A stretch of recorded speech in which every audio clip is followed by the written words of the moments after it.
നല്ല അവസരത്തിനായ കർത്താവിന് സ്തോത്രം ചെയ്യുന്നു. പ്രിയ ദേവദാസൻ, പാസ്റ്റർ, സഭാവിശ്വാസികൾ എല്ലാവർക്കും വേഗം വരുന്ന കർത്താവായ യേശുക്രിസ്തുവിന്റെ നാമത്തിലുള്ള സ്നേഹവന്ദനത്തെ പ്രാരംഭമായിട്ട് അറിയിക്കുന്നു. എനിക്ക് ഇങ്ങനെ ഒരു അവസരം ഒരുക്കി തന്ന പ്രിയ കർത്തദാസനുള്ള പ്രത്യേക നന്ദിയും കൃതജ്ഞതയും പ്രാരംഭമായിട്ട് അറിയിക്കുന്നു. ദൈവത്തിന്റെ കൃപയാൽ വളരെ അനുഗ്രഹപരമായി ഞങ്ങളുടെ ജീവിതം മുൻപോട്ട് പോകുന്നു. ഞാനൊരു വാക്കിൽ എന്നെ തന്നെ ഞാനൊന്ന് പരിചയപ്പെടുത്താം. എൻ്റെ പേര് ക്രിസ്റ്റോ വർഗീസ്. എൻ്റെ സ്വദേശം വെണ്ണിക്കുളമാണ്. ദൈവകൃപയാൽ കഴിഞ്ഞ 2 വർഷം സൗത്ത് സുഡാന്റെ പ്രദേശത്തായിരിക്കാൻ ദൈവം എനിക്ക് കൃപ ചെയ്തു. കർത്താവിന്റെ വലിയ കരം എൻ്റെ ജീവിതത്തിന്മേൽ കൂടിരുന്നു. കർത്താവിന്റെ കൃപ ഒന്നുകൊണ്ട് മാത്രമാണ് ഇന്നൊരു മിഷണറി ടൈറ്റിലിൽ ഞാൻ നിങ്ങളുടെ മുമ്പിൽ ആയിരിക്കാൻ ദൈവം എന്നെ സഹായിക്കുന്നത്. ജീവിതത്തിൽ ഞാൻ ജനിച്ചു വളർന്നപ്പെട്ടതെല്ലാം പാഴ്സണേജുകളിലാണ്. എന്റെ പിതാവ് ചർച്ചക്കോടിൽ 32 വർഷം കർത്തൃശുശ്രൂഷകനായിരുന്നു. ഞാൻ എല്ലായിടത്തും പറയുന്ന റിപ്പീറ്റ് ചെയ്യുന്ന ഒരു കാര്യമാണ്, ഞാൻ ഇപ്പോഴും ആഗ്രഹിക്കുന്നത് പാഴ്സണേജ് ജീവിതം നന്നായി എൻജോയ് ചെയ്ത ഒരു വ്യക്തിയാണ് ഞാൻ. ചിലർക്ക് തിക്തമായ അനുഭവങ്ങൾ ഉണ്ടെന്ന് പറയുമ്പോൾ പോലും ബട്ട് ആ ഒരു പാഴ്സണേജ് ജീവിതവും പാസ്റ്ററൽ ലൈഫും എല്ലാം വളരെ ജീവിതത്തിൽ സ്വാധീനിക്കുവാനും അതിനെ ഒത്തിരി ഉൾക്കൊള്ളുവാനും ദൈവം ഞങ്ങളെ സഹായിച്ചു. അതിന്റെ അനുഗ്രഹം ഒന്നുകൊണ്ട് മാത്രമാണ് ഇന്ന് നിങ്ങളുടെ മുമ്പിൽ ഒരു സാക്ഷിയായ കർത്താവിനെ നിലനിർത്തിയത്. കർത്താവിന്റെ വലിയ ദയക്കായ കർത്താവിന് സ്തോത്രം ചെയ്യുന്നു. എന്റെ പിതാവ് മാതാവ് ഇപ്പൊ നാട്ടിലാണ്. സഭാ ചാർജ് ഇല്ലാതെ ഇപ്പോൾ നാട്ടിലായിരിക്കുന്നു. എനിക്ക് 2 സഹോദരങ്ങളാണ് ഉള്ളത്. രണ്ടുപേരും കാനഡ, ഒരാൾ കിങ്സ്റ്റണിലുണ്ട്, ഒരാൾ നയാഗ്രയിലും ഉണ്ട്. ദൈവം അവരെ സന്തോഷകരമായി നടത്തുന്നു. എനിക്ക് വൈഫ് ദൈവം 4 മാസം മുമ്പ് കർത്താവ് ദാനമായി ഞങ്ങൾക്ക് ഒരു പെൺകുഞ്ഞിനെ നൽകുവാൻ കർത്താവ് ഇടയായി. അപ്പം സന്തോഷകരമായി ആയിരിക്കാൻ ദൈവം ഞങ്ങളെ സഹായിച്ചുകൊണ്ടിരിക്കുന്നു. ദൈവത്തിന്റെ കൃപയാൽ വളരെ അനുഗ്രഹമായി ദൈവം ഞങ്ങൾ അതിശയകരമായി നടത്തിയ ദൈവത്തിന്റെ വലിയ കൃപയ്ക്ക് ദൈവത്തിന് സ്തോത്രം ചെയ്യുന്നു. ഞാൻ എപ്പോഴും എൻ്റെ മിഷൻ എക്സ്പീരിയൻസ് തുടങ്ങുന്നത് ഒരു ചർച്ചക്കോടിന്റെ ഒരു ക്യാമ്പിൽ നിന്നായിരിക്കും. കാരണം വൺസ് എനിക്ക് +1 +2 പഠിക്കുന്ന സമയത്താണ് ഞാൻ നമ്മുടെ ചർച്ചക്കോടിന്റെ YP സ്റ്റേറ്റ് ക്യാമ്പ് നടക്കുന്ന സമയമാണ്. അപ്പം അന്ന് ആ സമയത്തിന് മുമ്പ് ഒരിക്കലും എൻ്റെ പിതാവോ എൻ്റെ മാതാവോ എന്നെ സുവിശേഷ വേലയ്ക്കായിട്ട് നേർന്നിട്ടുണ്ടെന്ന് എനിക്കൊരു അറിവ് എനിക്കില്ല. എങ്കിലും വൺസ് ഞങ്ങൾ ക്യാമ്പിന് അറ്റൻഡ് ചെയ്യുന്ന സമയത്ത് അന്ന് നമ്മുടെ PC ചെറിയാൻ പാസ്റ്റർ അവിടെ നിന്നിട്ട് ഓൾട്ടർ കോൾ നൽകുവാനായിട്ട് ഇടയായി തീർന്നു. അപ്പം സ്വാഭാവികമായിട്ട് അങ്ങനെ ഞാൻ മുന്നിൽ പോകുന്ന വ്യക്തിയല്ല. എങ്കിൽ അന്നെന്തോ ദൈവത്തിന്റെ പ്രേരണ എൻ്റെ ഉള്ളിൽ ഉണ്ടായിട്ട് ഞാൻ ഫ്രണ്ടിൽ പോകുവാനായിട്ട് ഇടയായിട്ട് തീർന്നു. പക്ഷേ ഞാൻ ഫ്രണ്ടിൽ പോയിട്ട് തിരിച്ചു വന്നതിന് ശേഷമാണ് ഞാൻ അറിഞ്ഞത്, ഞാൻ അവിടെ ആ ദൈവദാസൻ ഓൾട്ടർ കോൾ നൽകുമ്പോൾ എൻ്റെ പിതാവ് എൻ്റെ തൊട്ട് സൈഡിൽ നിന്ന് പ്രാർത്ഥിക്കുന്നുണ്ടായിരുന്നു, കർത്താവേ ക്രിസ്റ്റോയെ ഒന്ന് ഫ്രണ്ടിലോട്ട് അയക്കണമേ എന്ന് പ്രാർത്ഥിക്കുന്നുണ്ടായിരുന്നു. അത് ഞാൻ അറിഞ്ഞില്ല. ഞാൻ അത് വീട്ടിൽ വന്നതിന് ശേഷമാണ് അറിഞ്ഞത്.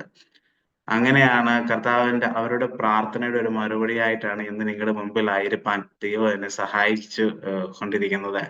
ദൈവത്തിന്റെ വലിയ കൃപയ്ക്കായി കർത്താവിന് സ്തോത്രം ചെയ്യുന്നു. അതിനുശേഷം ഡിഗ്രി ചെയ്യുവാൻ കർത്താവ് സഹായിച്ചു. സ്വാഭാവികമായിട്ട് ഡിഗ്രി ചെയ്ത് കഴിഞ്ഞ് കർത്തവേലയ്ക്ക് ഇറങ്ങാൻ നിർത്തുമ്പോൾ പറഞ്ഞു ജോലി ചെയ്യണം. അങ്ങനെ കുറച്ചുനാൾ ജോലി ചെയ്തു. അതിനുശേഷം കർത്താവിന്റെ ഒരു ഇടപെടൽ എൻ്റെ ജീവിതത്തിന്മേൽ ഉണ്ടാവാനായിട്ട് ഇടയായി തീർന്നു. ജോലിയിൽ നല്ലതായി കാര്യങ്ങളൊക്കെ പൊയ്ക്കൊണ്ടിരിക്കുമ്പോഴും ദൈവിക സമാധാനമോ ഒരു സന്തോഷമോ കണ്ടെത്താൻ കഴിയാത്ത ചില അനുഭവങ്ങൾ നമ്മുടെ ഓരോരുത്തരുടെ ജീവിതത്തിന് മുമ്പിൽ ഉണ്ടാകാം. അതെന്റെ ജീവിതത്തിലും ഉണ്ടാകുവാനായിട്ട് ഇടയായി തീർന്നു. എല്ലാ കാര്യങ്ങളും ഉണ്ട്, എല്ലാ സാഹചര്യങ്ങളും ഉണ്ട്. പക്ഷേ എന്തൊക്കെയോ ഒരു ശൂന്യതയും എന്തൊക്കെയോ ഒരു അസമാധാനത്തിന്റെ അവസ്ഥകളും നമ്മുടെ ജീവിതത്തിൽ കടന്നു വരുമ്പോൾ ഒരിക്കൽ നമ്മൾ എപ്പോഴെങ്കിലും നമ്മുടെ ജീവിതത്തിൽ ഒന്ന് പിന്തിരിഞ്ഞു നോക്കുന്നത് എപ്പോഴും നല്ലതായിരിക്കും. എവിടെയെങ്കിലും എന്തെങ്കിലും മറന്നിട്ടുണ്ടോ, എന്തെങ്കിലും ദൈവത്തോട് പറഞ്ഞത് നമുക്ക് ഓർത്തെടുക്കാനായിട്ട് ആ സമയത്ത് സാധിക്കും. അങ്ങനെ ഒരു രാത്രികാലം ഞാൻ ഇരുന്ന് ആലോചിക്കുവാനായിട്ട് ഇടയായിട്ട് തീർന്നു. അങ്ങനെ ആലോചിച്ച് രാത്രിയിൽ കർത്താവ് എന്നോട് ഇടപെടുവാനായിട്ട് ഇടയായി തീർന്നു. ഒരു വചനം എൻ്റെ ഉള്ളിലേക്ക് കയറി വന്നു. അത് ഇപ്രകാരമായിരുന്നു: കലപ്പയ്ക്ക് കൈവച്ച ശേഷം തിരിഞ്ഞു നോക്കുന്ന മനുഷ്യൻ സ്വർഗരാജ്യത്തിന് കൊള്ളാകുന്നവനല്ല എന്നുള്ള ഒരു വാക്യമായിരുന്നു. ആ ഒരു വാക്യം എന്നെ വളരെ സ്പർശിക്കുവാനായിട്ട് ഇടയായി തീർന്നു. അന്ന് രാത്രികാലം ദൈവം മുമ്പാകെ സമർപ്പിക്കുവാൻ ദൈവം ഇടയാക്കി. അതിനുശേഷം ജോലി ഞാൻ പെട്ടെന്ന് റിസൈൻ ചെയ്തു. ഞാൻ ജോലി റിസൈൻ ചെയ്തിട്ട് വീട്ടിൽ വിളിച്ചിട്ട് പറഞ്ഞു, ഞാൻ ജോലി റിസൈൻ ചെയ്തു, ഞാൻ ബീഹാറിലേക്ക് പോവുകയാണെന്ന് ഞാൻ പറയുവാനായിട്ട് ഇടയായിട്ട് തീർന്നു. കാരണം ആ ഞായറാഴ്ച എനിക്ക് ആഹ് എന്തെന്നില്ലാത്തൊരു നമുക്ക് ഒരു പ്രേരണ നമുക്ക് സ്വസ്ഥത കിടുന്ന പോലൊരു അനുഭവം എന്റെ ജീവിതത്തിൽ വരുവാനായിട്ട് ഇടയായി. എനിക്ക് നോർത്ത് ഇന്ത്യക്ക് പോണം എന്നുള്ള ഒരു ആഗ്രഹം. ആ സമയത്ത് എനിക്ക് ഹിന്ദി അറിയത്തില്ല, ഒന്നും അറിയില്ല. ഇപ്പോഴും അറിയില്ല. പക്ഷേ അന്ന് എന്റെ അമ്മാച്ചനായിരുന്ന കെ.പി. ജോർജ് കുട്ടി സാർ അന്ന് ഷാരോന്റെ പാസ്റ്ററാണ് കരിങ്ങാച്ചിൽ. അപ്പം അന്ന് ഞാൻ ആ മീറ്റിംഗ് കഴിഞ്ഞിട്ട് പറഞ്ഞു, എന്നെ ഒന്ന് പുറത്തോട്ട് വിടാവോ എന്ന് ചോദിച്ചു. എന്നോട് പറഞ്ഞു കുഴപ്പമില്ല, ഞാനിതാ നെക്സ്റ്റ് വീക്കില് ബീഹാറിൽ നിന്ന് ഒരു മിഷണറി നമ്മുടെ ചർച്ചിലുള്ള മിഷണറി വരുന്നുണ്ട്. അവൻ അടുത്ത വീക്കിൽ പോകും. നീ അവന്റെ കൂടെ കയറി പൊക്കോളാൻ പറഞ്ഞു. അങ്ങനെ ഒന്നും കണ്ടിട്ടില്ല. ഒരു ടിക്കറ്റ് പോലും നേരെ ചൊവ്വേ ഇല്ലാതെ തത്കാൽ ടിക്കറ്റിനകത്ത് ഒരു സീറ്റ് 3 പേര് ഇരുന്നിട്ടാണ് ഞങ്ങൾ അന്ന് ബീഹാറിന്റെ പ്രദേശത്തേക്ക് പോകുവാൻ കർത്താവ് എന്നെ സഹായിച്ചത്. അതാണ് എന്റെ ഒരു ആദ്യത്തെ ഒരു മിഷൻ എക്സ്പീരിയൻസ് ആയിട്ട് പറയാലോ. 3 മാസക്കാലം ദർഭംഗ എന്ന സ്റ്റേറ്റില് കർത്താവിന്റെ വേല ചെയ്യാൻ കർത്താവ് എന്നെ സഹായിച്ചു. ദൈവത്തിന്റെ വലിയ പ്രവൃത്തി അത്ഭുതകരം അവിടെ കാണുവാൻ, അതിനുശേഷം മണക്കാല സെമിനാരിയിൽ കടന്നു വന്ന് 5 വർഷം ബിഡി പഠിപ്പാൻ ദൈവം എനിക്ക് കൃപ ചെയ്തു. എന്നാൽ ഈ സെമിനാരി കാലയളവിൽ എല്ലാ അവധി കിട്ടുന്ന സമയത്തും എന്റെ ഒരു കൂട്ടു സുഹൃത്തായ പ്രിൻസ് തോമസും ഞങ്ങൾ ഒരുമിച്ച് ഇന്ത്യയുടെ പല സ്റ്റേറ്റുകളിൽ പോകാൻ കർത്താവ് എന്നെ സഹായിച്ചു. ഞാൻ പറയാമല്ലോ, ഞാൻ പറയുന്നത് എനിക്ക് ഹിന്ദി എനിക്ക് അറിയില്ല. കേട്ടാൽ എനിക്ക് കുറച്ചൊക്കെ മനസ്സിലാവും, പക്ഷെ തിരിച്ച് റെസ്പോണ്ട് ചെയ്യാൻ എനിക്ക് ഇപ്പോഴും അറിയത്തില്ല. പക്ഷെ എങ്കിലും ഒക്കെ ഇന്ത്യയുടെ 19 സ്റ്റേറ്റുകളിൽ പോകുവാൻ കർത്താവ് എന്നെ സഹായിച്ചു. ഞാൻ എല്ലായിടത്തും പറയുന്ന ഒരു കാര്യമുണ്ട്. കർത്താവിന്റെ വേല ചെയ്യാനായിട്ട് ഭാഷ ഒരിക്കലും നമുക്കൊരു തടസ്സമാകത്തില്ല. നമുക്ക് സാമ്പത്തികവും ഒരിക്കലും ഒരു തടസ്സമാകത്തില്ല.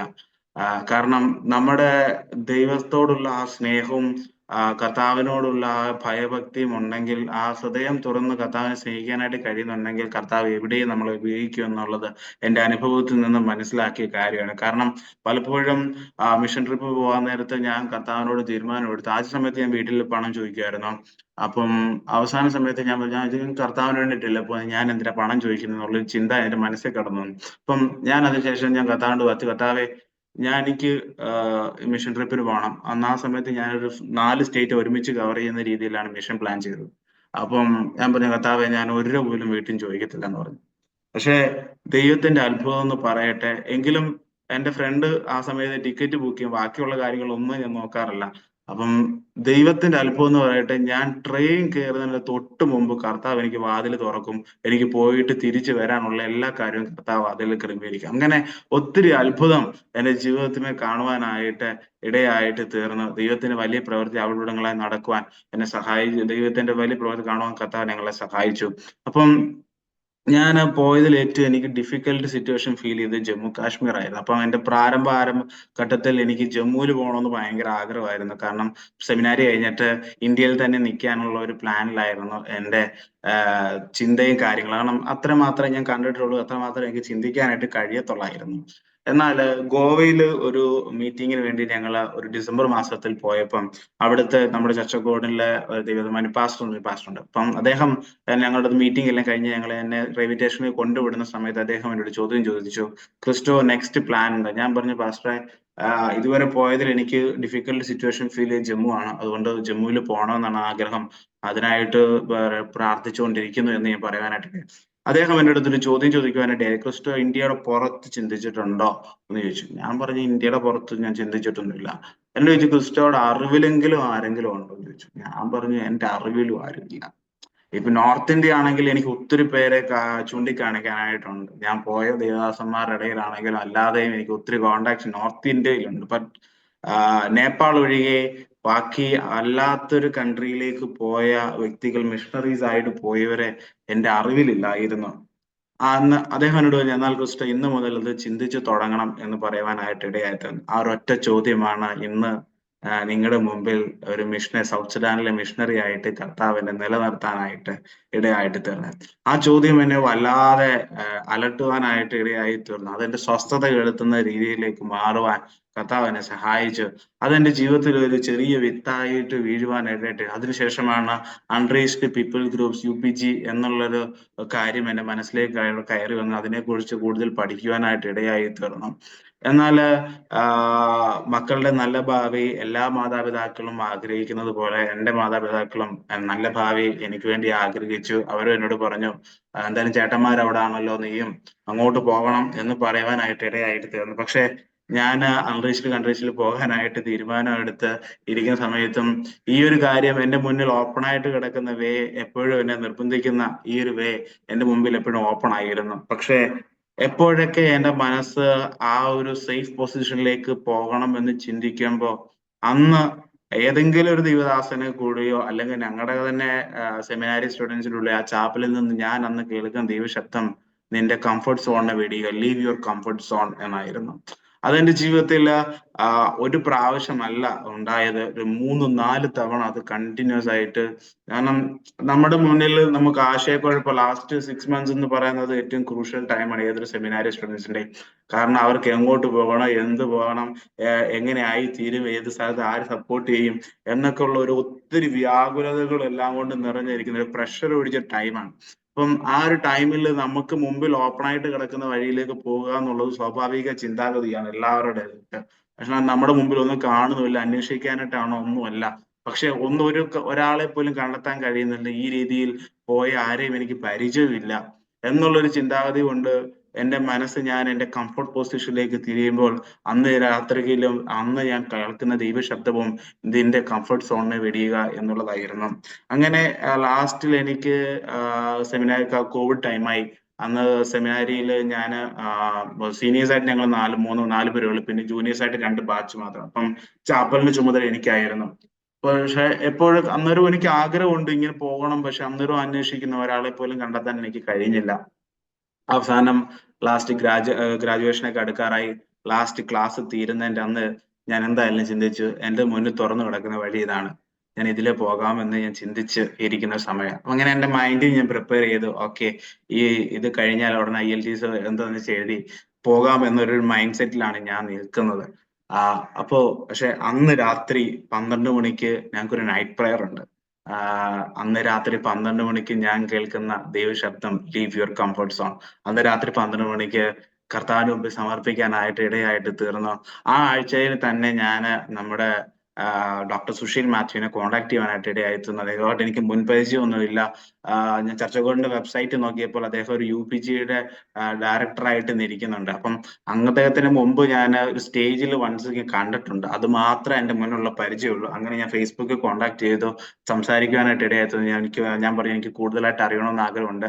അങ്ങനെ അദ്ദേഹവുമായി പരിചയപ്പെടുവാനായിട്ട് ഇടയായി. ഞാൻ പറഞ്ഞു എനിക്ക് ഇങ്ങനെ പോകണമെന്നാണ് ആഗ്രഹം, എന്തെങ്കിലും ഓപ്പർച്യൂണിറ്റീസ് ഉണ്ടെങ്കിൽ പറയണമെന്ന് അദ്ദേഹത്തിനോട് അന്നത്തെ ചൊവ്വാഴ്ച ഞാൻ പറഞ്ഞിരുന്നു. ഈ ഞാൻ ഡിസിഷൻ കർത്താവിന്റെ സന്നിധി സമർപ്പിക്കുന്ന വെള്ളിയാഴ്ച രാത്രിയാണ്. പക്ഷെ അന്ന് ചൊവ്വാഴ്ച അദ്ദേഹം എന്നോട് പറഞ്ഞു, മോനെ പ്രാർത്ഥിക്കാമെന്ന് പറഞ്ഞ് അദ്ദേഹം കോള് കട്ട് ചെയ്തു. ഞാൻ ആ സമയത്ത് ഒത്തിരി വിഷമിച്ചു പോയി. കർത്താവേ, ഞാൻ ഒത്തിരി ആഗ്രഹത്തോടെ ചെന്ന് പറഞ്ഞതാ, പക്ഷേ എനിക്കൊരു പോസിറ്റീവായിട്ട് റിപ്ലൈ അന്നേരം കിട്ടിയില്ലല്ലോ എന്ന് പറഞ്ഞ് വിഷമിച്ചിരിക്കുന്ന ഒരു സമയമായിരുന്നു. എന്നാല് ഞാൻ വെള്ളിയാഴ്ച രാത്രി തീരുമാനമെടുത്തു. മുമ്പാകെ ആ ദൈവശബ്ദത്തിനനുസരിച്ച് ഞാൻ എന്റെ മനസ്സിനെ ഉറപ്പിച്ചു, ഞാൻ കർത്താവ് എങ്ങോട്ടാണ് അയക്കുന്നത് അങ്ങോട്ട് പോകാം എന്നുള്ളൊരു കാര്യം തീരുമാനമെടുത്തു. ശനിയാഴ്ച ഉച്ചയായപ്പോൾ ഇദ്ദേഹം എന്നെ വീണ്ടും തിരിച്ചു വിളിച്ചിട്ട് ചോദിച്ചു, ക്രിസ്റ്റയുടെ കോളിംഗ് എന്താന്ന് ചോദിച്ചു. ഞാൻ പറഞ്ഞു, പാസ്റ്ററെ എന്റെ കോളി ഒന്നുമില്ലാത്ത ഇടത്ത് ചെന്നിട്ട് അവിടുത്തെ കമ്മ്യൂണിറ്റിയെ ഡെവലപ്പ് ചെയ്ത് അവിടുത്തെ ചർച്ച് പ്ലാൻ ചെയ്ത് ദൈവരാജ്യത്തിന്റെ വ്യാപ്തി ഉണ്ടാക്കുക, അതാണ് എന്റെ വിഷൻ എന്ന് ഞാൻ പറയുവാനായിട്ട് ഇടയായത്. എന്നോട് ചോദിച്ചു, ക്രിസ്റ്റോയുടെ മൈൻഡിൽ എന്തെങ്കിലും കൺട്രീസ് ഉണ്ടോ എന്ന് ചോദിച്ചു. ഞാൻ പറഞ്ഞു, എനിക്ക് വിയറ്റ്നാമിൽ പോകണമെന്ന് ആഗ്രഹമുണ്ട്. വിയറ്റ്നാമിലെ സിറ്റുവേഷൻസ് കുറച്ച് ഞാൻ മറ്റു വേറൊരു ദൈവദാസനിലൂടെ കേട്ടത് കൊണ്ട് എനിക്ക് വിയറ്റ്നാമിൽ പോകണമെന്ന് ഭയങ്കര ആഗ്രഹമാണ് എന്ന് പറഞ്ഞു. ഒരു പക്ഷെ വേണമെങ്കിൽ എനിക്ക് വിയറ്റ്നാമിൽ നിന്നെ അയക്കാം, പക്ഷേ ഒത്തിരി ബുദ്ധിമുട്ടുകളുണ്ട്. ഒരു ക്രിസ്ത്യാനിറ്റിയിൽ ഒരു മിഷണറി, ഒരു പാസ്റ്റർ എന്നൊരു ലേബൽ ഒരിക്കലും ആ കൺട്രിയിൽ നമുക്ക് എൻട്രി ചെയ്യാനായിട്ട് കഴിയത്തില്ല. എന്തിന്റെങ്കിലും ഒരു പിന്നിൽ നിന്ന് മാത്രമേ നമുക്ക് പ്രവർത്തിക്കാനായിട്ട്, അത്ര ഈസി അല്ല കാര്യങ്ങൾ എന്ന് പറയുവാനായിട്ട് ഇടയായിട്ട് തീർന്നു. അതിനുശേഷം അദ്ദേഹം ചോദിച്ചു, എന്നാ ഞാനൊരു രാജ്യം സജസ്റ്റ് ചെയ്തിട്ടേന്ന് ചോദിച്ചു. ഞാൻ പറഞ്ഞോളാം പറഞ്ഞു. അങ്ങനെ അദ്ദേഹം എന്റെ അടുത്ത് സജസ്റ്റ് ചെയ്ത ഒരു കൺട്രിയാണ് സൗത്ത് സുഡാൻ. ഞാൻ അതിന്റെ ജീവിതത്തിൽ ആദ്യമായിട്ടാണ് കേൾക്കുന്നത് സൗത്ത് സുഡാൻ എന്നൊരു കൺട്രി ഉണ്ടെന്നുള്ളത്. സുഡാൻ കേട്ടിട്ടുണ്ട്, പക്ഷെ സൗത്ത് സുഡാൻ എന്ന് പറഞ്ഞത് ഒരു വേറൊരു കൺട്രി ആണെന്നുള്ളത് എനിക്ക് അന്നേരമാണ് മനസ്സിലാക്കുവാനായിട്ട് ഇടയായിത്തീർന്നത്. എന്നോട് പറഞ്ഞു, നീ ഉദ്ദേശിക്കുന്ന പോലെ നമ്മുടെ നാട്ടിലെ പോലെ ഒരു സെറ്റപ്പോ കാര്യങ്ങളോ ഒന്നും തന്നെ നിനക്ക് അവിടെ പ്രതീക്ഷിക്കാൻ കഴിയത്തില്ല. കറണ്ടോ വെളിച്ചമോ റോഡ് സൗകര്യങ്ങളോ ഹോസ്പിറ്റലുകളോ ബേസിക് ആയിട്ടുള്ള നെസസിറ്റീസ് ആയ ഒന്നും തന്നെ, ബാത്റൂംസോ ഒന്നും തന്നെ ഇല്ലാത്ത ഒരു രാജ്യമാണ്. എസ്പെഷ്യലി ഏറ്റവും പോവർട്ടി ലെവൽ ഏറ്റവും ഒന്നാം സ്ഥാനം നിൽക്കുന്ന ഒരു രാജ്യം കൂടാണ് സൗത്ത് സുഡാൻ എന്ന് പറയുന്നത്. 2011 സൗത്ത് സുഡാന് സ്വാതന്ത്ര്യം കിട്ടുന്നത്. നിങ്ങൾ നോക്കിയാൽ മനസ്സിലാവും. അത്രയും നാളും അറബ്സിന്റെ അണ്ടറിലായിരുന്നു. അതിന് മുമ്പ് ബ്രിട്ടീഷിന്റെ അണ്ടറിലായിരുന്നു. അതിനുശേഷം അറബ്സിന്റെ അണ്ടറിലായിരുന്നു. അതിനുശേഷം സുഡാനുമായിട്ട് 2011 അവർ വേർപെട്ട് പുതിയൊരു കൺട്രി ഫോം ചെയ്യുവാനായിട്ട് ഇടയായി തീർന്നു. അപ്പം ഏറ്റവും ലേറ്റസ്റ്റ് ആയിട്ടുള്ള ഒരു കൺട്രിയാണ് സൗത്ത് സുഡാൻ. നിങ്ങൾക്ക് മനസ്സിലാകും, ഒരു യുദ്ധവും കഴിഞ്ഞ് ഏറ്റവും ഒരു രാജ്യം ഫോം ചെയ്യണമെങ്കിൽ അതിന് എത്രമാത്രം സെറ്റപ്പ് ഉണ്ടായിരിക്കും എന്നുള്ളത് നിങ്ങൾക്ക് കോമൺലി മനസ്സിലാക്കാവുന്ന ഒരു കാര്യമാണ്. അപ്പം അങ്ങനെ ഒരു രാജ്യത്താണ് രാജ്യത്തേക്ക് പോകാനായിട്ടാണ് അദ്ദേഹം എന്നെ സജസ്റ്റ് ചെയ്തത്. ഞാൻ പെട്ടെന്ന് ഗൂഗിൾ ഒക്കെ എടുത്ത് നോക്കി, യൂട്യൂബിൽ വീഡിയോസ് ഒക്കെ എടുത്ത് നോക്കി. ആദ്യം ഞാൻ കാണുന്നത് ഒരു മുണ്ടാരി ട്രൈബിന്റെ വീഡിയോ ആണ്. നമുക്കൊട്ടും മനസ്സുകൊണ്ട് അംഗീകരിക്കാൻ കഴിയാത്ത ഒത്തിരി വിഷ്വൽസ് ഞാൻ അതിൽ കാണാനായിട്ട് ഇടയായിട്ട് തീർന്നു. ഞാൻ അന്നേരം ചിന്തിക്കുകയായിരുന്നു, ഞാൻ ഇന്ന് താമസിക്കുന്ന 21ാം നൂറ്റാണ്ടിൽ ഇന്നും ഈ അപകൃഷ്ടമായി നിൽക്കുന്ന, ഒട്ടും ഡെവലപ്ഡ് അല്ലാത്ത, ഇത്രമാത്രം അധപ്പതിച്ച് നിൽക്കുന്ന ജനസമൂഹം ഇന്നും ഈ ലോകത്തിന്റെ പലയിടങ്ങളിലും ഉണ്ടെന്നുള്ള തിരിച്ചറിവ് എനിക്ക് അന്നാണ് ഉണ്ടായത്. നോർമലി ആൾക്കാർക്ക് ഭീതി തോന്നുന്ന കാര്യങ്ങളാണ് ഞാൻ അതിനകത്തെല്ലാം കണ്ടത്. കാരണം വസ്ത്രം ധരിക്കാത്ത ഒത്തിരി മനുഷ്യർ, ദേഹമാസകലം ചാരം കൊണ്ട് മൂടി ഒരു വല്ലാത്ത വികൃതമായി നിൽക്കുന്ന മനുഷ്യര്, അവര് പശുവിന്റെ മൂത്രം കുടിക്കുന്നു, ബ്ലഡില് പാല് കലക്കി കുടിക്കുന്നു. അപ്പം നമുക്ക് ഒട്ടും അംഗീകരിക്കാൻ പറ്റാത്ത ഒരു രീതിയിലുള്ള ഒരു സാഹചര്യമാണ് ഞാൻ കണ്ടത്. പക്ഷെ എന്റെ ജീവിതത്തിൽ ഞാൻ ഇത് കണ്ടു കഴിഞ്ഞപ്പോഴും എനിക്ക് പേടിയല്ല തോന്നി, എന്റെ ജീവിതത്തിൽ ഒരു സമാധാനമാണ് ഫീൽ ചെയ്യുന്നത്. എപ്പോഴും ഞാൻ എന്റെ ഏത് കാര്യങ്ങൾക്കും ഒരു ദൈവിക നിയോഗം അതിന്മേൽ ഉണ്ടെങ്കിൽ നമുക്ക് ഏത് ഡിഫിക്കൽട്ട് സിറ്റുവേഷൻസിലായാലും അതിന്മേൽ ഒരു ദൈവിക സമാധാനം നമുക്ക് ഫീൽ ചെയ്യാനായിട്ട് ഇടയായിട്ട് തരും. അതിലൂടെ നമുക്ക് മനസ്സിലാക്കാം ദൈവഹിതം എന്താണെന്ന് തിരിച്ചറിയാനായിട്ട്. ഒരുപക്ഷെ നമ്മുടെ മുമ്പിൽ അതിന്റെ സാഹചര്യങ്ങളൊന്നും അനുകൂലമായിരിക്കത്തില്ല, ഒത്തിരി പ്രതികൂലമാകുന്ന സാഹചര്യങ്ങളോടായിരിക്കും. പക്ഷെ ആ ഒരു സാഹചര്യത്തിന്റെ നടുവിലും ഒരു പീസ് ഫീൽ, ഒരു ദൈവിക സമാധാനം നമുക്ക് കിട്ടുന്നുണ്ടെങ്കിൽ അതൊരു ദൈവഹിതമാണെന്ന് എന്റെ ജീവിത അനുഭവത്തിലൂടെ മനസ്സിലാക്കുവാനായിട്ട് എനിക്ക് സഹായിച്ചിട്ടുണ്ട്. ഒരുപക്ഷെ ഇതുപോലെ തന്നെ നിങ്ങൾക്കും നിങ്ങളുടെ ജീവിതത്തിൽ ആ ഒരു ദൈവിക രീതിയിൽ ഉള്ള ഒരു അനുഭവം ഉണ്ടായിട്ടുണ്ടാകാം എന്ന് ഞാൻ വിശ്വസിക്കുകയാണ്. അപ്പം അങ്ങനെ പോകുവാനായിട്ട് ഞാൻ തീരുമാനമെടുത്തു. ഞാൻ എന്നിട്ട് പറഞ്ഞു, പാസ്റ്റർ ഞാൻ റെഡിയാണ്, പക്ഷെ എന്റെ വീട്ടിൽ ചോദിക്കണം. കാരണം അവര് വേറൊരു മൈൻഡ് സെറ്റ് നിൽക്കുകയാണ്. അവരോട് ഞാൻ ഇതുവരെ അങ്ങനെ ഒരു കാര്യം പറഞ്ഞിട്ടില്ല. അവർക്ക് അങ്ങനെ ഒരു ഐഡിയ ഇല്ല, എനിക്ക് അങ്ങനെ പോകണമെന്നൊരു ഐഡിയ അവർക്ക് ആർക്കും ഇല്ലതാണ്. അപ്പം ഞാൻ അന്ന് ഞായറാഴ്ച കോളേജിൽ നിന്ന് ലീവ് എടുത്ത് ഞാൻ വീട്ടിൽ പോകുവാനായിട്ട് ഇടയായി തീർന്നു. എന്നിട്ട് ഞാൻ വീട്ടിൽ ചെന്നിട്ട് ഞാൻ എന്റെ ബിഹൈൻഡ് സ്റ്റോറീസ് എല്ലാം ഞാൻ പറഞ്ഞു. എന്നിട്ട് ഞാൻ ചോദിച്ചു, എനിക്ക് ഇങ്ങനെ പോകാനാണ് ആഗ്രഹം, എന്താണ് അഭിപ്രായം ചോദിച്ചു. പെട്ടെന്ന് രണ്ടുപേരും പെട്ടെന്നൊരു സൈലന്റ് ആയി. 2 മിനിറ്റ് കഴിഞ്ഞപ്പോഴത്തേന് പപ്പ എൻ്റെ അടുത്ത് പറഞ്ഞൊരു കാര്യമുണ്ട്, ക്രിസ്റ്റോ, കർത്താവിന് വേണ്ടി എന്തെങ്കിലും ചെയ്യണമെന്നുണ്ടെങ്കിൽ അത് നീ ഇപ്പൊ ചെയ്യണം. നിന്റെ നല്ല യൗവനത്തിൽ നീ അത് ചെയ്യണം.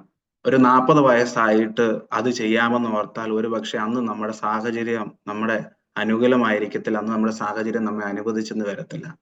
ഞങ്ങളും കർത്താവിന് വേണ്ടി കൂടുതലായി പ്രയോജനപ്പെട്ടിട്ടുള്ളത് ഞങ്ങളുടെ യൗവന സമയത്താണ്. അന്നാണ് ഞങ്ങൾ സഭകൾ സ്ഥാപിച്ചിട്ട് അനേകം വിശ്വാസികളെ നേടി. ആ യൗവന രക്തത്തിലാണ് കൂടുതൽ കർത്താവിന് വേണ്ടി പ്രയോജനപ്പെടാനായിട്ട് ഇടയായിത്തീരുന്നത്. അതുകൊണ്ട് നിനക്ക് കർത്താവ് അങ്ങനെ ഒരു ഇത് നൽകുന്നുണ്ടെങ്കിൽ ഒരിക്കലും ഞങ്ങളെ നോക്കണ്ട, നീ ധൈര്യമായിട്ട് പൊക്കോ, കർത്താവ് സഹായിക്കും എന്ന് പറയുവാനായിട്ട് ഇടയായിത്തീർന്നു. എന്റെ ജീവിതത്തിൽ അന്ന് ഭയങ്കര ഒരു സന്തോഷം നിറഞ്ഞ സമയമാണ്. ഞാൻ എന്നെ എവിടെ വിളിക്കുന്ന എല്ലായിടത്തും ഞാൻ ഈ ഒരു കാര്യം പറയാറുണ്ട്.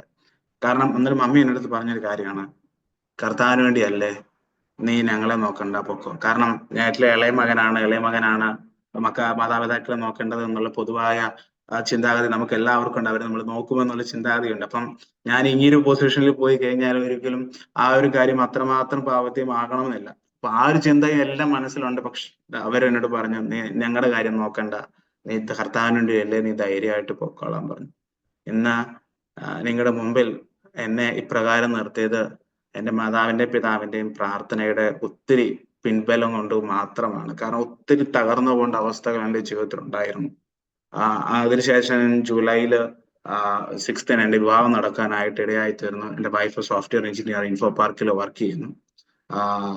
അവക്ക് ഞാൻ അവളോട് ആദ്യം തന്നെ പറഞ്ഞൊരു കാര്യമുണ്ട്. എന്റെ മുമ്പിൽ ഒത്തിരി കാര്യങ്ങളോ എന്താ വലിയ വലിയ കാര്യങ്ങളൊന്നും എനിക്ക് മുമ്പിൽ പറയാൻ എന്റെ മുന്നിൽ ശൂന്യത മാത്രമേ ഉള്ളൂ. അടുത്തത് എന്താവുമെന്ന് ചോദിച്ചാൽ എനിക്കറിയത്തില്ല. കാരണം അവിടെ ചെന്നാൽ എനിക്ക് ഫോൺ വിളിക്കാൻ പറ്റുമോന്ന് പോലും എനിക്കറിയത്തില്ല. കാരണം എനിക്ക് ഒരാളെ പരിചയമില്ല, ഒരു മനുഷ്യരെ അറിയത്തില്ല, എന്ത് സംസ്കാരമാണെന്നോ ഒന്നും എന്താന്ന് പോലും എനിക്കറിയത്തില്ല. കർത്താവിന്റെ ശബ്ദം കേട്ട് ഞാൻ ഒറ്റ വാക്കിന് ഇറങ്ങിപ്പോകാൻ പോവുകയാണ്. അത്രയ്ക്ക് റിസ്ക് എടുക്കാനായിട്ട് ഉണ്ടെങ്കിൽ മാത്രം സമ്മതിച്ചാൽ മതിയെന്ന് ഞാൻ പറയുവാനായിട്ട്. പക്ഷെ ദൈവത്തിന്റെ കൃപ പ്രിയ ദാസിയോട് കൂടിരിക്കാൻ കർത്താവ് ഞങ്ങൾക്ക് ഒരുമിച്ച് ആയിരിക്കാനും ദൈവം ഞങ്ങളെ ഇടയാക്കി. അങ്ങനെ എന്റെ വിവാഹം കഴിഞ്ഞ് 90 ദിവസം തികയുന്നതിന് മുമ്പ് ഞാൻ എല്ലാവരെയും വിട്ട് സൗത്ത് സുഡാനിലേക്ക് പോകുവാനായിട്ട് ഇടയായിട്ട് തീർന്നു.